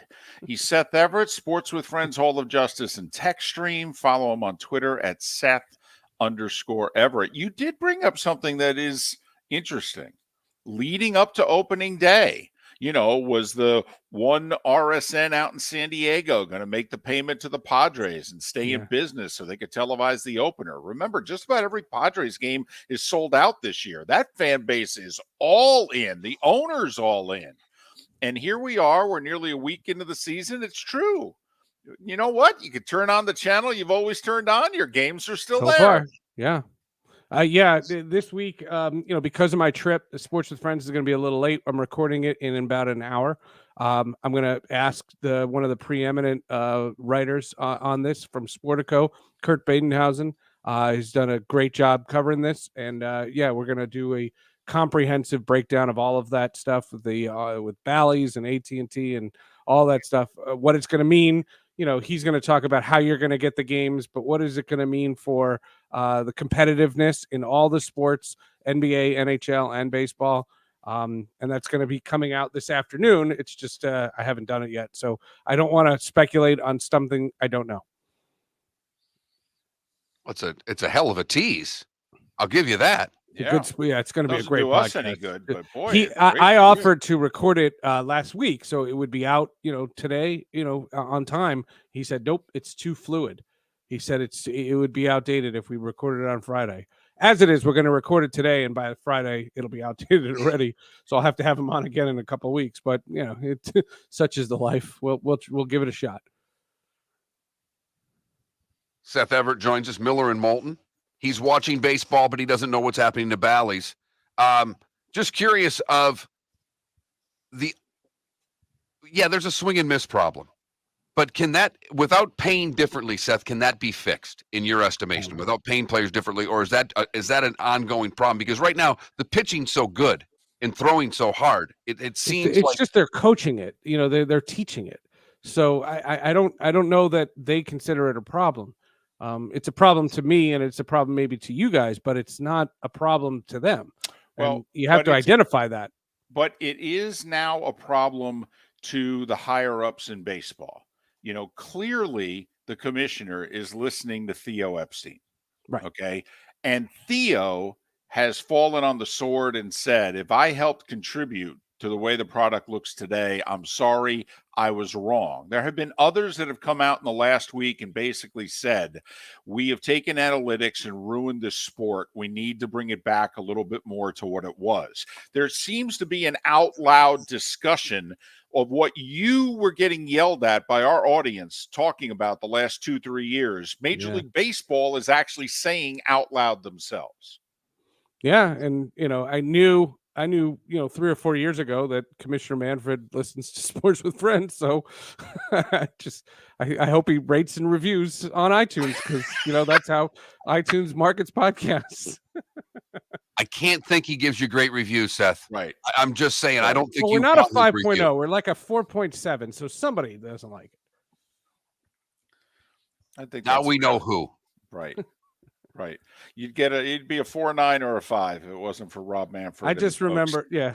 I remember what was the World Series in 2019 when the Nationals were in the World Series. Yeah. When I couldn't go to the World Series, and I emailed to say I couldn't go to that World Series. And I said, he said, oh, Rob was looking for you. And I said, cool, I'll bring my microphone. We'll do Sports with Friends. This is right before COVID. And he said, no, it's just, let's have a meeting first, then maybe a podcast. All right, very quickly, 45 seconds, go. So Kurt Badenhausen and Sports with Friends, we just discussed that. Tech Stream is all about the National Association of Broadcasters show, the NAB show. It's having its 100th year. It's the 100th year of television. Where is it all going? We'll talk about that. Hall of Justice, there's a brand new Batman animated movie called Batman, the Doom That Came to Gotham. David Gentoli from Grimm, if you ever watch the show Grimm on the CW, he plays Batman, and he is our special guest, and that will be out tomorrow. I have to admit, I'll be very curious as to what your television people think about the future of television, because outside of live sports, there are very few things that are getting an audience that networks want to put any money into. And so, therefore, what is the future of television going to be besides sports and news? But it's also, and it's also radio, and there's a lot of panels on podcasts, and it's a lot about the corporation behind podcasts, and there's a lot of things in it that are very fascinating, because television doesn't have to mean broadcast television. Okay. He's Seth Everett, Sports with Friends, Hold of Justice and Text Stream. Follow him on Twitter at Seth_Everett. Seth, welcome back. All the best. Miller, Mark, good luck with the witness protection program. Thank you. I appreciate that. I'll do my best. If you were joining us on Twitch, Seth believes Mark's mustache means that he's hiding and he's in the witness protection program. The bonus hour is next.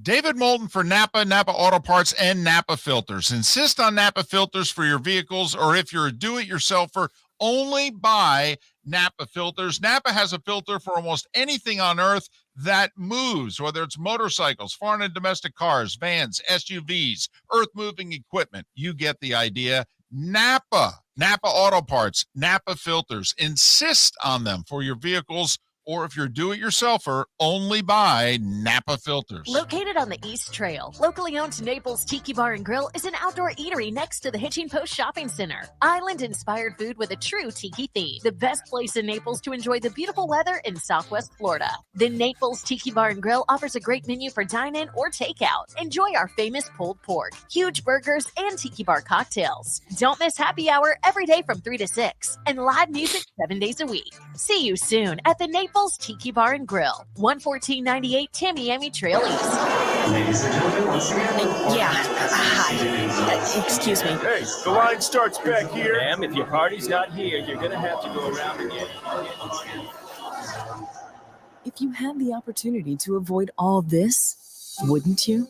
Salt Live is the official transportation provider of the Miller and Moulton Morning Show, making your trip to and from the airport seamless and stress-free. Salt Live is supported with the help of local partners like the Bayfront Inn. Gather your family and friends and enjoy a leisurely day on the water with a pontoon or deck boat. If you prefer to explore the waterways without a motor, the Bayfront has canoes, standboards, and kayaks. At the end of your journey, enjoy lunch or dinner at the Bamboo Tropical Bar and Grill. The Bayfront Inn, something for everyone on 5th Avenue in downtown Naples. BayfrontInNaples.com. When you need a ride, book with Salt Live Transportation, 308-8686, or book on saltlivetransportation.com. Mark Miller for SWFL Golf Carts, or online, flgolfcarts.com. If you're looking for a golf cart, an e-bike, or an e-motorcycle, go visit Alex and the gang at SWFL Golf Carts. flgolfcarts.com online. Check out their whole inventory. If you're looking for a custom cart, they can take care of you. 2-seater, 4-seater, 6-seater, they've got you covered. E-bikes, nobody better for value and service. E-motorcycles, check them out. Again, flgolfcarts.com. flgolfcarts.com. David Moulton for Napa, Napa Auto Parts, and Napa Filters. Insist on Napa filters for your vehicles, or if you're a do-it-yourselfer, only buy Napa filters. Napa has a filter for almost anything on earth that moves, whether it's motorcycles, foreign and domestic cars, vans, SUVs, earth-moving equipment. You get the idea. Napa Auto Parts, Napa filters. Insist on them for your vehicles, or if you're a do-it-yourselfer, only buy Napa filters. You were listening to Miller and Moulton on the Florida Sports Network.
Canada Relief. Do you remember we were talking?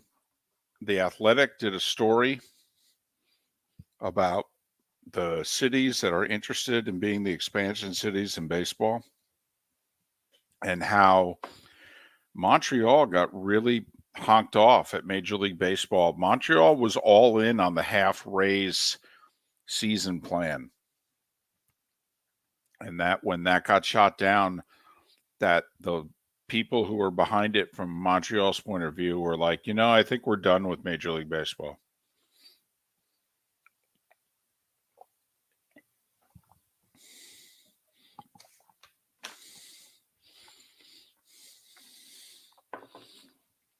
Don't know why that's funny, but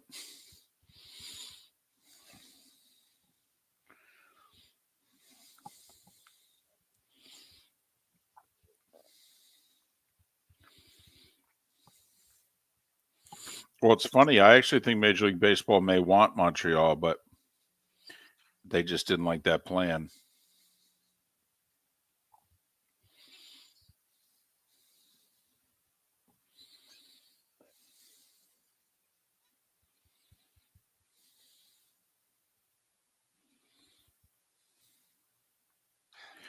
Did Felipe order that shirt online?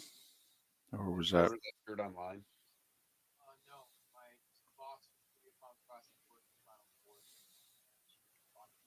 Gotcha. Her City of Palms person worked the Final Four and bought it for him. Gotcha.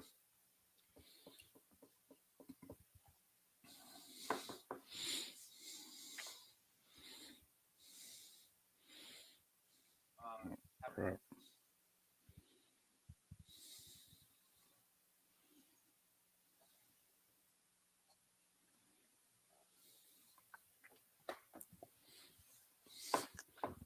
How'd you play yesterday, by the way?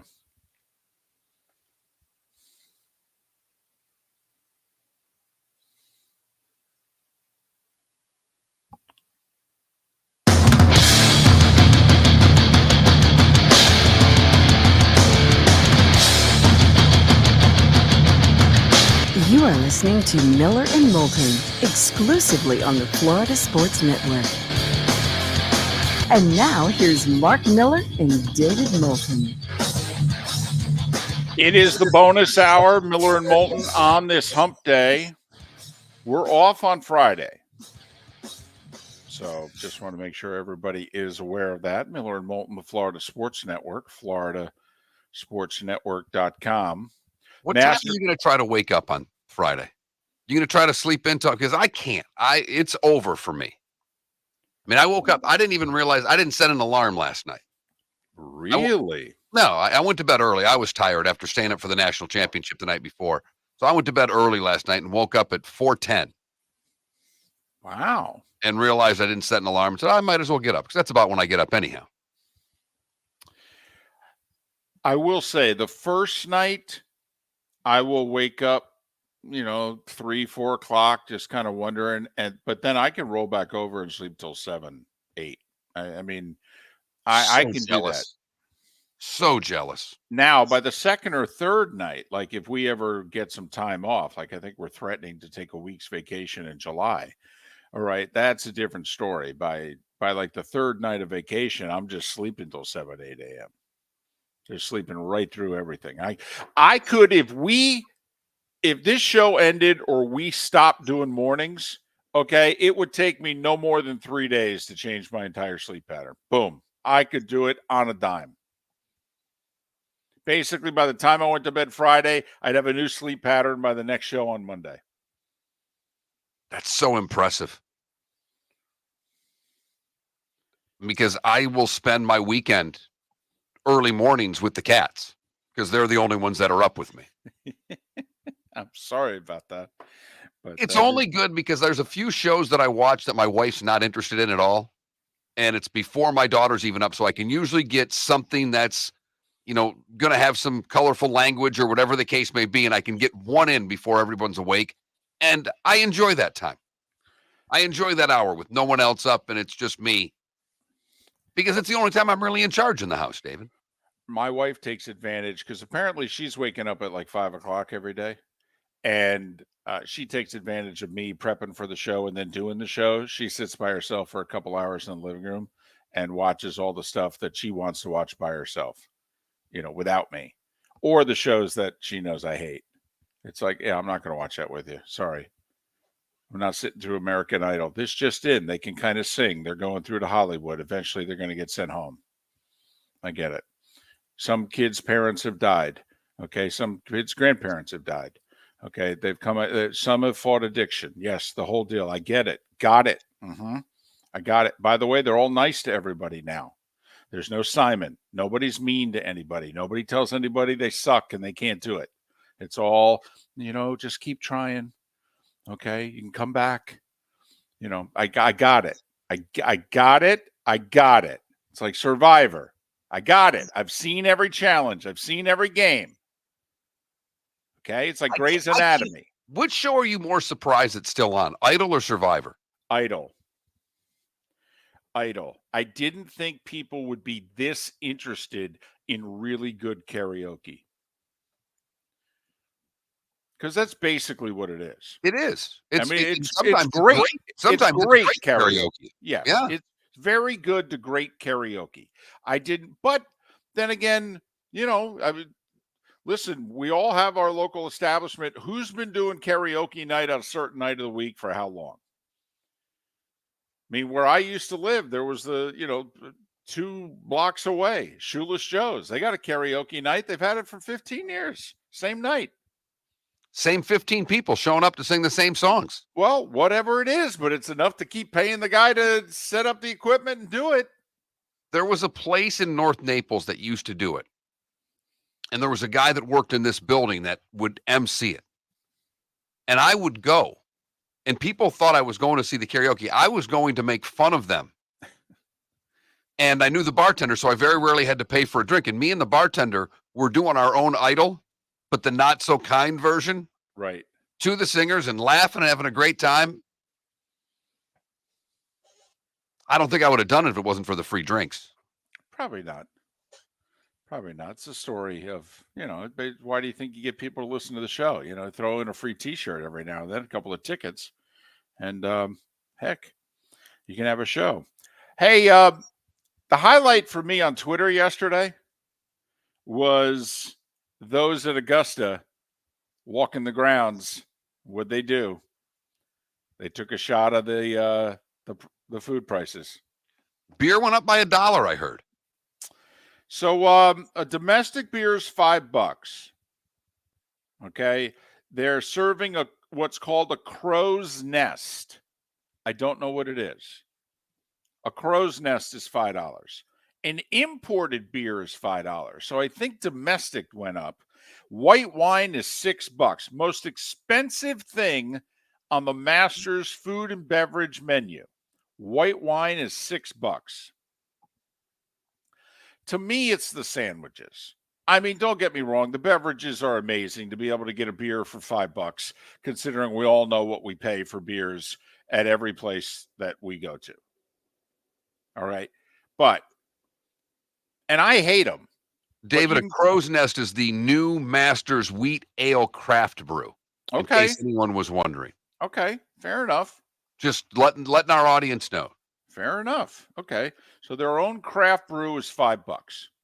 All right. Good for them. So they got domestic, imported, their own craft brew, white wine, $6. Bottled water, soft drinks are $2. All right. I mean, that's not super cheap, but that's modest. Yeah, it is. It's super cheap. It's dirt cheap. Try to go to but I mean, even the former Miracle team there, the Everblades. Try to go to any of those games and get a soft drink for $2. Good luck. That's cheap. So you want to go for breakfast? You can get a blueberry muffin for $1.50, a chicken biscuit for $2, a breakfast sandwich for $3. I'd go biscuit, just for the record. Fresh brewed coffee is $2. It's referred to as Masters Blend fresh brewed coffee. They're kind of giving the impression it's their own coffee. Like they're not even, recycling Folgers or anything. So, okay. To me, though, it's the sandwiches. I mean, this is to me what makes this once again even more reason why it's awesome. So I hate the pimento and cheese, by the way. Hate them. Had one, would never have another. $1.50.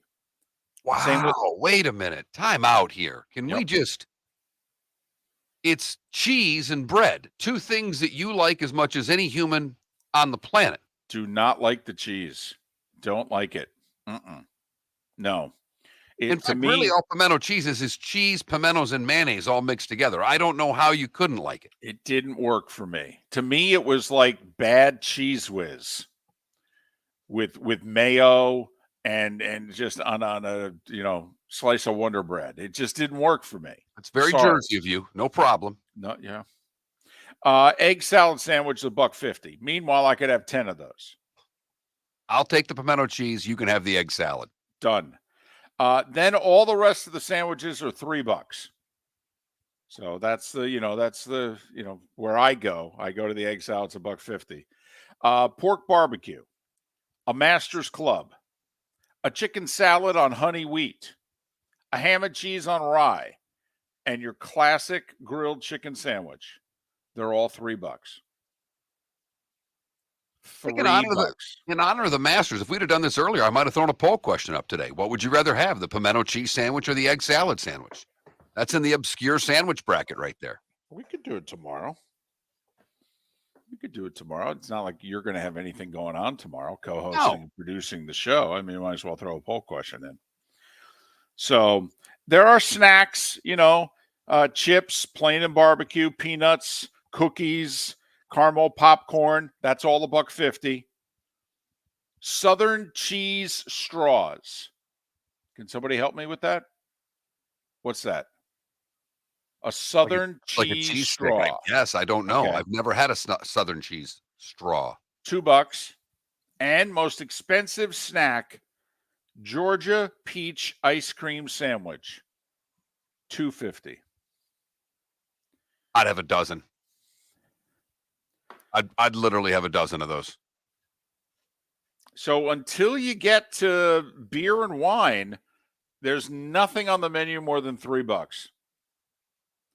If you're not a drinker, you don't have to pay more than $3 for anything at the Masters. If you're not a drinker, $20 would get you lunch or breakfast, lunch, dinner, and drinks for the day. It could. It'd be really close. I mean, not me, but a normal person. Well, sure. And certainly 25 would do it. I mean, the full day. I mean, you could be there, 8 to 6. You could eat all 3 meals there. $25. I mean, Par 3 contest today comes on television at noon for those that are interested. I have to admit, it doesn't interest me. I was there on a Wednesday and had a chance to, go, obviously. That couldn't be bothered. Now, I would have gone once just to see it because when I was there on Thursday and Friday years ago, the par 3 course was roped off. You couldn't even go walk around it. There was a couple areas, I want to say by 10T, that you had an opportunity to, you could see it. But I would have, if I were there, I would want to go check it out just because I think it's really cool, for lack of a better term, that Augusta National has this great course, but yet they have this little tiny par 3 course as well. And you don't get a very good look at it when you're at the Masters on Thursday, Friday, Saturday, Sunday. And I did cheat. All right. I walked a good part of it because the one Masters that I worked. And so I walked it when no one was around just to visually see it. But the shot making didn't interest me. No.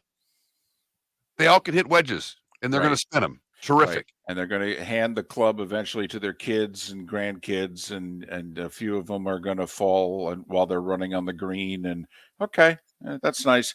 This tournament begins tomorrow, right? All right, good. Yeah, when's the ceremonial tee shots come, and then I'll start paying attention again. Yep, Jack, Gary, and Tom. Yep. Okay. I like Justin Thomas. I said it yesterday on the show. I'm sticking with my pick. It's funny. I'm not going to go with the the top 5. I'm going to go just off the beaten path. I'm going to go Justin Rose. I got a feeling. That would be remarkable. That's a feeling right there. That's not a Cantlay. That's not one of the young guys. Nope. Miller and Moulton. More Masters coverage coming up. Thanks for listening. Located on the East Trail, locally owned Naples Tiki Bar and Grill is an outdoor eatery next to the Hitching Post Shopping Center. Island-inspired food with a true tiki theme. The best place in Naples to enjoy the beautiful weather in Southwest Florida. The Naples Tiki Bar and Grill offers a great menu for dine-in or takeout. Enjoy our famous pulled pork, huge burgers, and tiki bar cocktails. Don't miss happy hour every day from 3 to 6 and live music 7 days a week. See you soon at the Naples Tiki Bar and Grill, 11498 Tamiami Trail East. Mark Miller for SWFL Golf Carts or online, flgolfcarts.com. If you're looking for a golf cart, an e-bike, or an e-motorcycle, go visit Alex and the gang at SWFL Golf Carts. flgolfcarts.com online. Check out their whole inventory. If you're looking for a custom cart, they can take care of you. 2-seater, 4-seater, 6-seater, they've got you covered. E-bikes, nobody better for value and service. E-motorcycles, check them out. Again, flgolfcarts.com. flgolfcarts.com. David Moulton for Napa Auto Parts, and Napa Filters. Insist on Napa filters for your vehicles, or if you're a do-it-yourselfer, only buy Napa filters. Napa has a filter for almost anything on earth that moves, whether it's motorcycles, foreign and domestic cars, vans, SUVs, earth-moving equipment. You get the idea. Napa Auto Parts, Napa filters. Insist on them for your vehicles, or if you're a do-it-yourselfer, only buy Napa filters. Miller and Moulton here for the Clutch Vodka Play of the Day. Mark, remember Nick Charles, Fred Hickman, the CNN Play of the Day? Yeah, CNN did a nightly sports show. That was a while ago. Yes, it was. Just work with me. Everyone liked the pod, the Play of the Day. So how about we have the Clutch Vodka Play of the Day? Sounds good. Fun. Smooth. Like Clutch Vodka. Listen weekday mornings for the Clutch Vodka Play of the Day. That's Clutch with a K.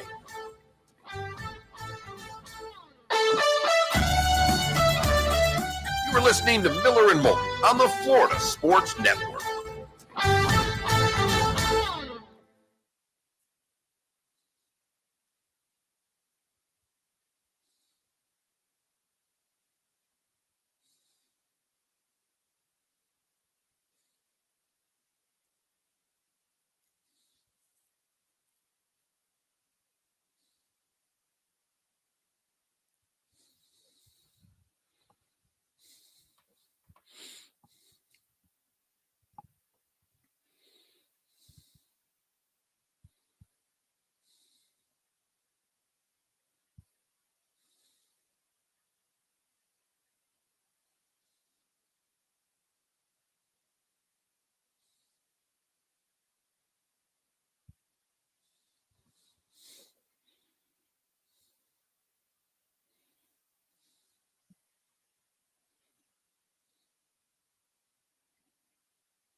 Wow. Congrats, Logic Man. Mongo, we hope so too. They have an open invitation. All the schools do. South Florida is the only one lately to take us up on it.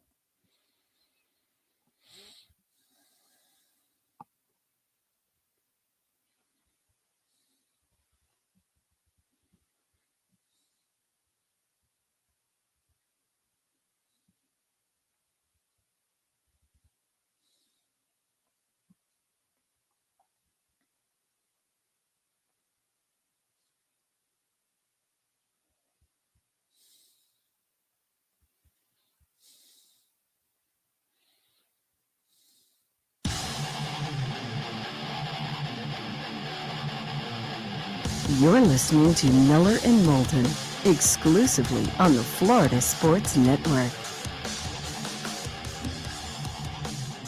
21 minutes past the hour.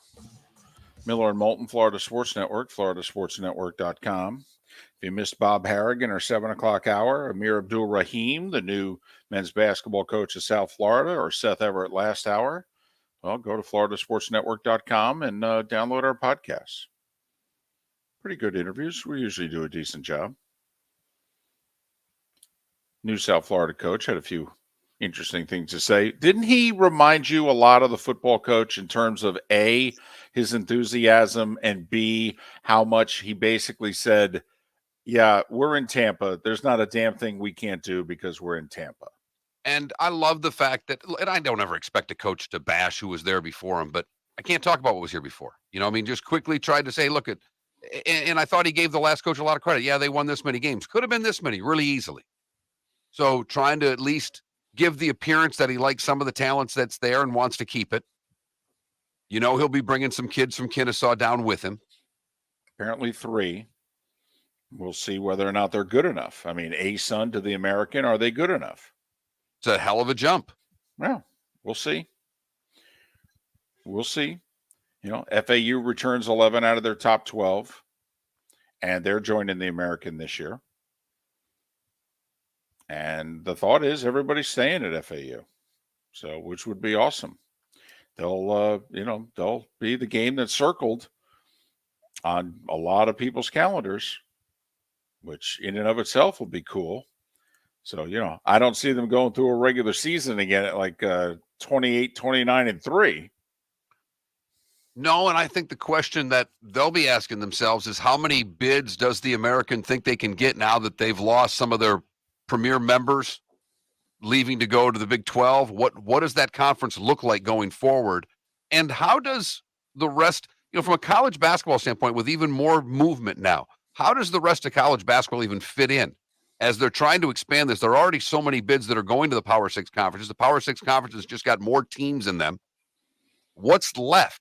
And how are they going to award bids going forward? Be, you know, something I think we'll pay attention to come next February, David. Yes. Did San Diego State and FAU, will their impact be the committee gives a couple of more bids to mid-majors next year? Because if we remember back 3+ weeks ago, the bubble teams that got left out were, I think, all power conference schools. I mean, was there a mid-major that we thought got hosed? No. I thought, was it Nevada that was on the last 8 out list, if you will? Maybe, but didn't, because like a mid-major got a bid that most everybody was surprised about. I didn't know if that was. I'm sorry, that was Nevada. Nevada, right? Yeah, Nevada got the last bid at the expense of whether it was Clemson or whomever it may be. Rutgers, right? But you had Oklahoma State, Vandy, Clemson, Rutgers, schools like that, Wisconsin potentially, who were left out. Well, obviously, they're all Power 6 conference schools. And we say 6 because in basketball, we throw the Big East in. So don't know that there were any more mid-majors, you know. But what I would like to think, Mark, is that you look at the Bradleys of the world, regular season Missouri Valley Conference champions last year with 24 wins. You know, that schools like that, you know, when we have our bracketologists on and they go, no, they just don't quite make it. And it's kind of like, well, why the hell not? mean, even Hurley said, do we really have to keep putting the 9th and 10th place teams in the power conferences in? But the problem has become is it's not just difficult for those teams to get bids. And we think FAU is going to stay intact. But here's Oral Roberts, had a great year. Where did their best player just do? Jumped in the transfer portal. So Bradley, who had a nice year, you could see where some of those kids are going to want to go to a bigger school next year, be it a Big 10 school or whatever, Big 12 school, whatever the case may be. And it's hard for these schools to continue to have a high level of success because of the transfer portal. Well, and we're curious, is FAU going to be able to keep the gang together? Because clearly some of those players are going to be sought after with probably better NIL deals than what FAU can offer. So we shall see. A controversy that we think has ended are all the controversies associated with the women's title game. Because Caitlin Clark gave an interview yesterday in which she politely said, yeah, I appreciate what the First Lady was suggesting, but no, we should not be at the White House. LSU should be at the White House. They're the champions. We would take away from their day. They've earned it. They should be there. And then she also said to anybody and everybody who's criticizing Angel Reese, yeah, none of you should be criticizing her.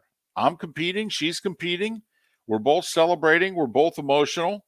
Okay, she's a terrific player, and they played great. I'm a big fan of hers. That was the part that I liked. So Now, if you don't like her because of me, that's really the wrong approach to take because I like her. Right. Now, I will say, I thought it was completely done with Caitlin Clark's interview on SportsCenter in the middle of the day yesterday after she won the Wooden Award. Then Angel Reese was asked about going to the White House. Now, I don't know if she was asked before Caitlin Clark's interview or right after it, but Angel Reese is basically saying, yeah, you know what? They can have the spotlight. We'll go visit the Obamas. I'll see Michelle and Barack. Okay? You can send Iowa to the White House. So we'll see if this has any legs at all. I think she made those comments before Caitlin Clark's interview. I think. So I don't think the whole, because even the First Lady's office eventually released a statement yesterday afternoon going, listen, I was just excited, took in, the Final Four. They walked it back. Yeah. She's like, I screwed up. Not to mention she doesn't have the ability to invite champions or runners up to the White House. It's not her job. Right. And it wasn't the White House's official statement. This was the First Lady's comment. Right. And I mean, there's a lot we can blame the White House for. Knock yourself out. But this one, you really need to let them off the hook because they didn't do anything in this particular one-off case. Right. I do love the fact, though, that the White House, that basically husband said to wife, nah, this is your mess. You clean it up. We ain't sending anything out on the White House stationery. No, you and your office, you handle this. We're good. We're good. I got a few other things I got to worry about. I mean, I appreciate you getting people to not pay attention to me for like half a day or a full day. I really do. I appreciate it. But you should probably clean this mess up in aisle 4. And as many have mentioned, we talked about it yesterday, Iowa is going to be in Southwest Florida next year for the Gulf Coast Showcase. And what I'm wondering is, because usually FAU and FGCU do home and homes. Well, the FGCU men went to FAU last year. Now, there were a couple years there where they didn't play, and I don't know why. Like early on in Michael Fly's tenure, I think the first 2 years of Fly, because Dusty May and Michael Fly got their jobs at the same time. And the first 2 years, they played one another in a home and home. FGCU lost at FAU and then beat FAU at home. And then I don't think they played for 2 years. And I don't know if that one of them was COVID related or not, Mark. But they played last year, and it's when FGCU was playing pretty well, and FAU beat them by 32 in mid-December. I would think that's the first of a home and home, and FAU is coming to FGCU next year. I'm going to go out on a limb and say that that's the follow-up of the home and home, which, if so, would be pretty cool if you're FGCU. You're going to host FAU on the men's side, and the Iowa women after Thanksgiving are going to be at Hertz Arena. That's what they call a good get. A couple of good gets, David. Yeah. Never mind Wisconsin and West Virginia and what have you at the Fort Myers tip-off. I mean, you could have some good early season college hoops next year in Southwest Florida. Miller and Moulton. Napa Auto Parts and Napa Filters. Insist on Napa filters for your vehicles, or if you're a do-it-yourselfer, only buy Napa filters. Napa has a filter for almost anything on earth that moves, whether it's motorcycles, foreign and domestic cars, vans, SUVs, earth-moving equipment. You get the idea. Napa Auto Parts, Napa filters. Insist on them for your vehicles, or if you're do-it-yourselfer, only buy Napa filters. Located on the East Trail, locally owned Naples Tiki Bar and Grill is an outdoor eatery next to the Hitching Post Shopping Center. Island-inspired food with a true tiki theme. The best place in Naples to enjoy the beautiful weather in Southwest Florida. The Naples Tiki Bar and Grill offers a great menu for dine-in or takeout. Enjoy our famous pulled pork, huge burgers, and tiki bar cocktails. Don't miss happy hour every day from 3 to 6, and live music 7 days a week. See you soon at the Naples Tiki Bar and Grill, 11498 Tamiami Trail East. The waterways of Naples are a beauty to behold, and the Bayfront Inn has multiple ways for guests to enjoy the water and have some fun. Gather your family and friends and enjoy a leisurely day on the water with a pontoon or deck boat. If you prefer to explore the waterways without a motor, the Bayfront has canoes, standboards, and kayaks. At the end of your journey, enjoy lunch or dinner at the Bamboo Tropical Bar and Grill. The Bayfront Inn. Something for everyone. On 5th Avenue in Naples. Mark Miller for SWFL Golf Carts, or online, flgolfcarts.com. If you're looking for a golf cart, an e-bike, or an e-motorcycle, go visit Alex and the gang at SWFL Golf Carts. flgolfcarts.com online. Check out their whole inventory. If you're looking for a custom cart, they can take care of you. 2-seater, 4-seater, 6-seater, they've got you covered. E-bikes, nobody better for value and service. E-motorcycles, check them out. Again, flgolfcarts.com. flgolfcarts.com. You were listening to Miller and Moulton on the Florida Sports Network.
Welcome back to Miller and Moulton, only on the Florida Sports Network.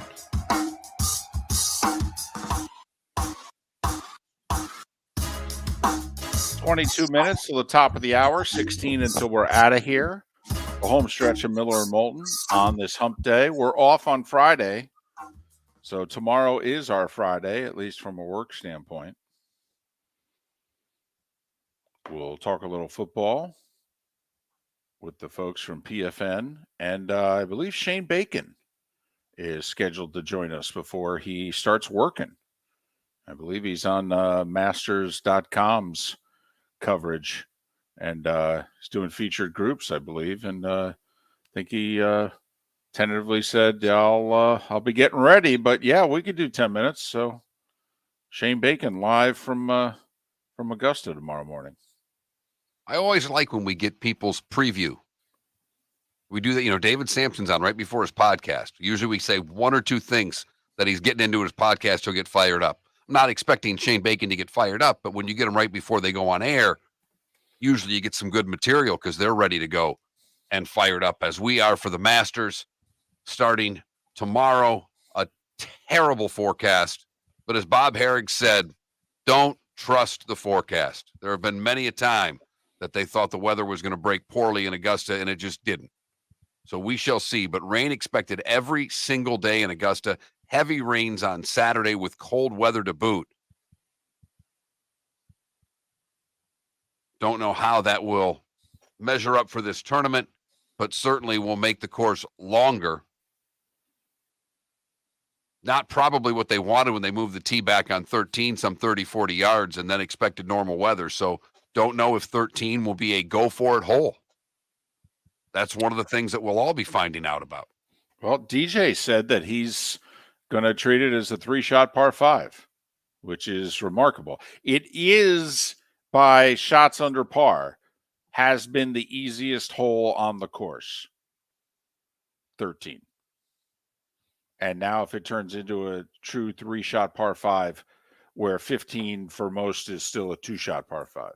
Well, a generation ago, the play was to hit a draw. Now these guys step up there and have figured out how to put their stance in such a way that they can swing so hard and just let that ball cut back. And the majority of those players are hitting cuts.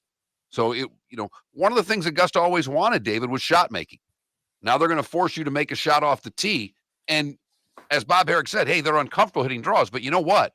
Come Sunday, if you're down 2 or down 3 going into 13, you got to, if it's make it happen time, you're going to see some guys try to have to force to make some shots that they don't normally make. And that's what's always made Augusta so special. And if the course is going to get soft, which appears by Friday it will be, then these guys with, 90, 100, 110 yards, they're going to have a lot of birdie putts inside of 10 feet because they'll be throwing darts, literally.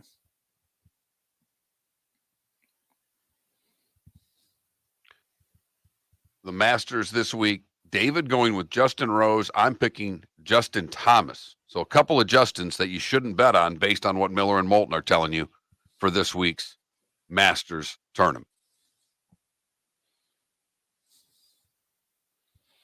Is it time for? Oh, yeah, we do that now. See, I'm in the wrong seat, David. I'm in the wrong seat. I'm just ready for another segment. I'm filling in for Felipe. He's here.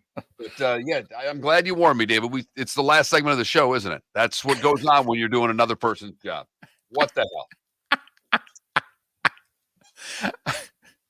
Than to stop David from talking about Meghan and Harry. Here's Mark Miller with Today Was the Day When.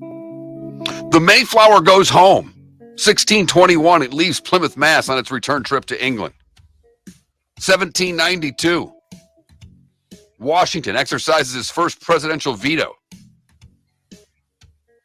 Today in 1887, Anne Sullivan teaches water to Helen Keller. She would go on to learn to read, write, speak, and graduate from college.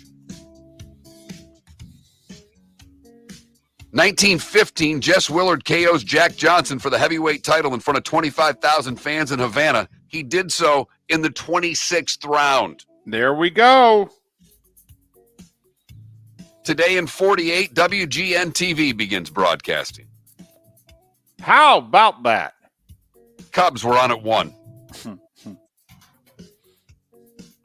The Masters today in 59. It was the 23rd Masters. Art Wall Jr. wins. It was his only PGA Tour major victory. Jack Murphy Stadium opens today in 68. The NFL adopts its jersey numbering system today in 73. In 84, Kareem breaks Wilt all-time scoring record. In 87, the Fox TV network premieres showing Married with Children and the Tracy Ullman Show. 93, North Carolina beats Michigan 77-71. The timeout. Yep. Connecticut in 04 beats Georgia Tech for their title. One of their titles, I should say. 2010, Duke beats Butler. This one really is just for Moulton here. 2014, Gardenhire picks up his 1,000th win of his career. And they went bowling afterwards. By the way, the Duke over Butler, that was when Hayward nearly banked in the half-court shot. And it was 2 years ago that Baylor wins their first championship, beating undefeated Gonzaga. Betty Davis, Gregory Peck, Colin Powell are born today. Mike McCready from Pearl Jam's 57. Pharrell Williams is 50. And Ike Hilliard's 47. And that's all I've got today. What did I miss, David? Churchill retired as prime minister today in 55. They voted him out of office right after World War II. Then they realized they made a mistake. He came back in. He retired today in 55. Howard Hughes died on this day in 76. He was a strange one.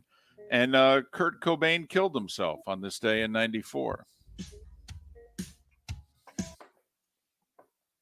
You've heard folks elsewhere mock Florida is gonna Florida. Well, Mark Miller sees it differently. He calls it the good, the bad, and the ugly. What you got, Mark?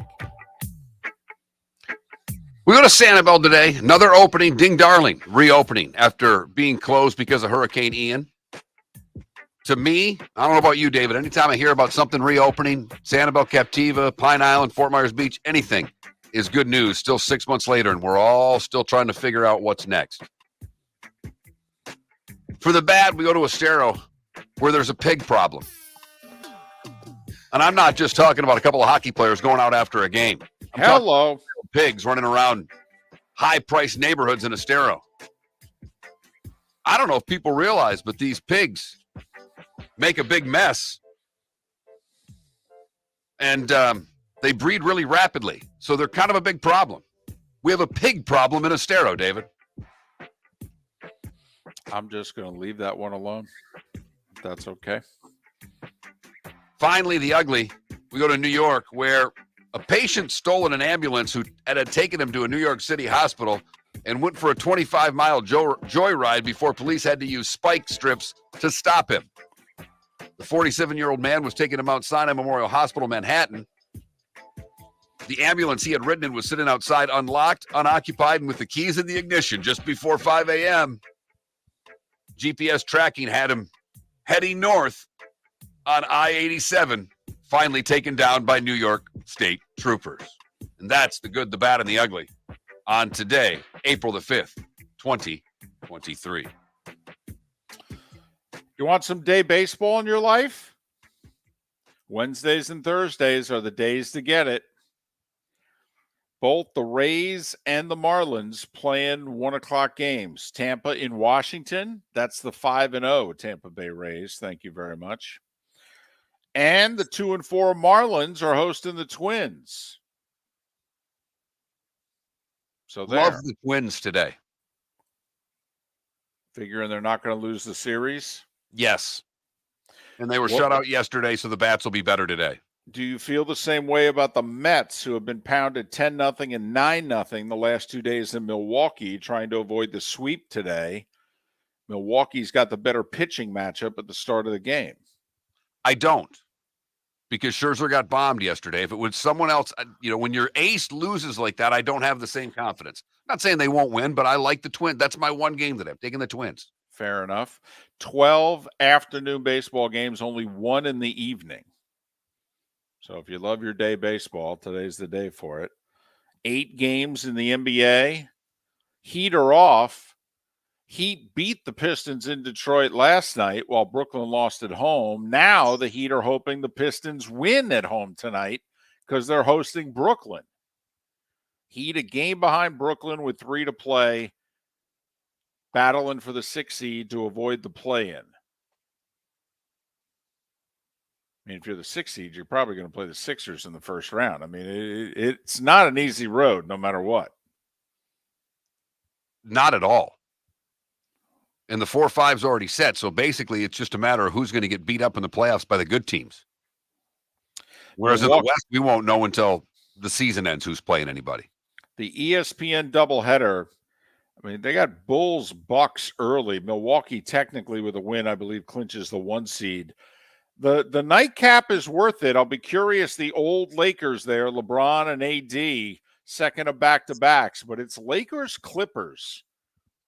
And they're tied in the loss column with one another, along with Golden State at 5, 6, and 7. They all have 38 losses. Clippers and Lakers are a half a game back of Golden State only because they played one less game, and tonight's that game. And could go a long way to determining who makes the quote-unquote playoffs and who ends up in the play-in. Right, but who ends up in the 5's the other story because no one really wants to end up in the 5 hole. No. Because you're playing Phoenix. Exactly. Phoenix, who has not lost with Kevin Durant.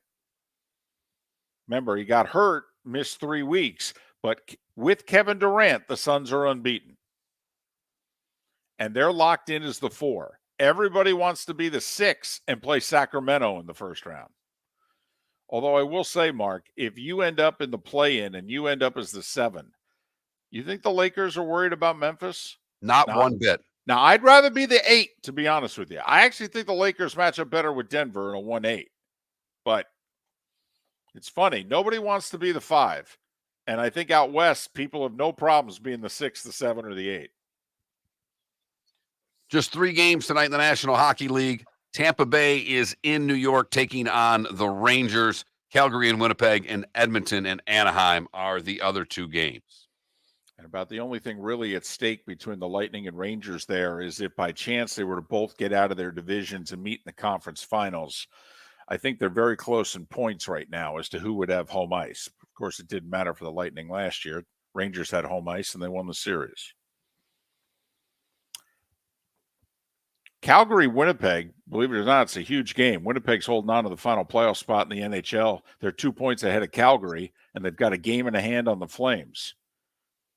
I.e., tonight's a must for Calgary. Calgary loses in regulation tonight. The playoff teams are pretty much set in the West. So that's a little bit of what's on tap in the sports world. Miss any of the show? Go to floridasportsnetwork.com. You can download it and pick up the podcast in all the usual places. I'm sorry, David, I interrupted. No. I was just going to say, do you believe the story that came out yesterday that the Patriots have Mac Jones on the market? That story was running rampant yesterday, that Belichick is furious with Jones because he went outside the organization during the season last year looking for help. He wasn't getting any inside the system. Well, exactly. Can you believe that Mac Jones didn't have confidence in Matt Patricia, okay, or the former Giants coach there, Joe Judge? I can't believe it. And they're connecting the dots saying he may have gone back to somebody at Alabama, and now word has gotten back to Belichick that it happened, and Belichick is irate, and that's why at the owners' meetings he wouldn't give a definite answer on Jones. Would it surprise me? No. Because the word was one of the 4 or 5 teams who actually took their phone calls was Tampa Bay. Kyle Trask. Hey. Baker Mayfield. I'm with you. What would you give up, though? Nobody wants to give up a first-round pick.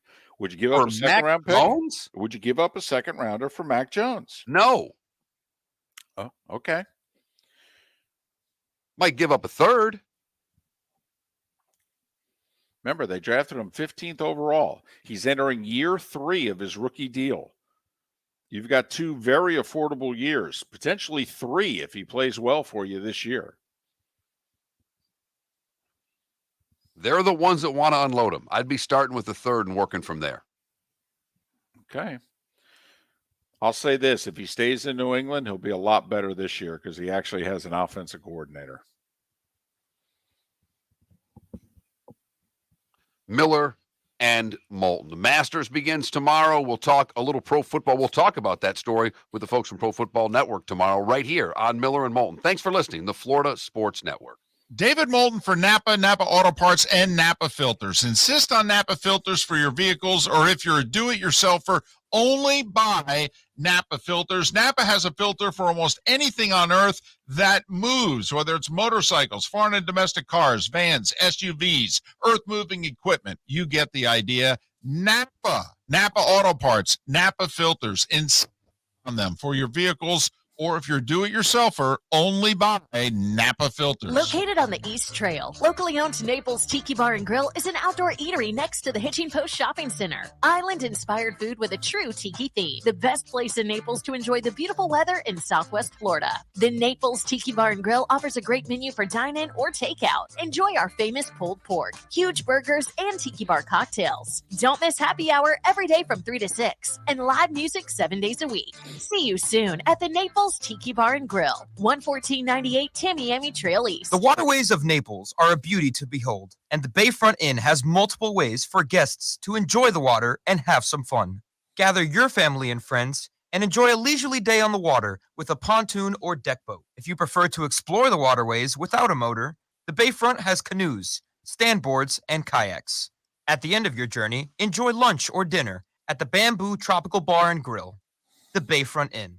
Something for everyone. On 5th Avenue in Naples.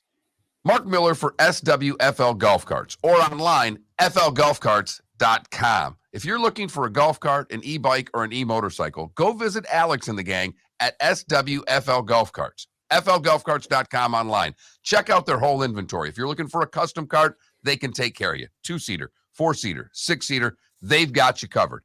E-bikes, nobody better for value and service. E-motorcycles, check them out. Again, flgolfcarts.com. flgolfcarts.com. David Moulton for Napa, Napa Auto Parts, and Napa Filters. Insist on Napa filters for your vehicles, or if you're a do-it-yourselfer, only buy Napa filters. Napa has a filter for almost anything on earth that moves, whether it's motorcycles, foreign and domestic cars, vans, SUVs, earth-moving equipment. You get the idea. Napa Auto Parts, Napa filters. Insist on them for your vehicles, or if you're a do-it-yourselfer, only buy Napa filters. You were listening to Miller and Moulton on the Florida Sports Network.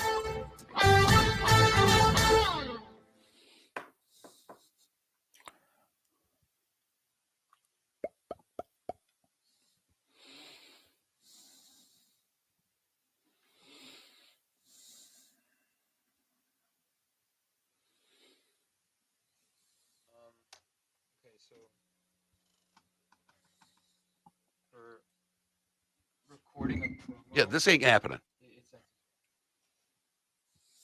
If anything, I'll record the promo during the show, during the break, and tell you what break it's in.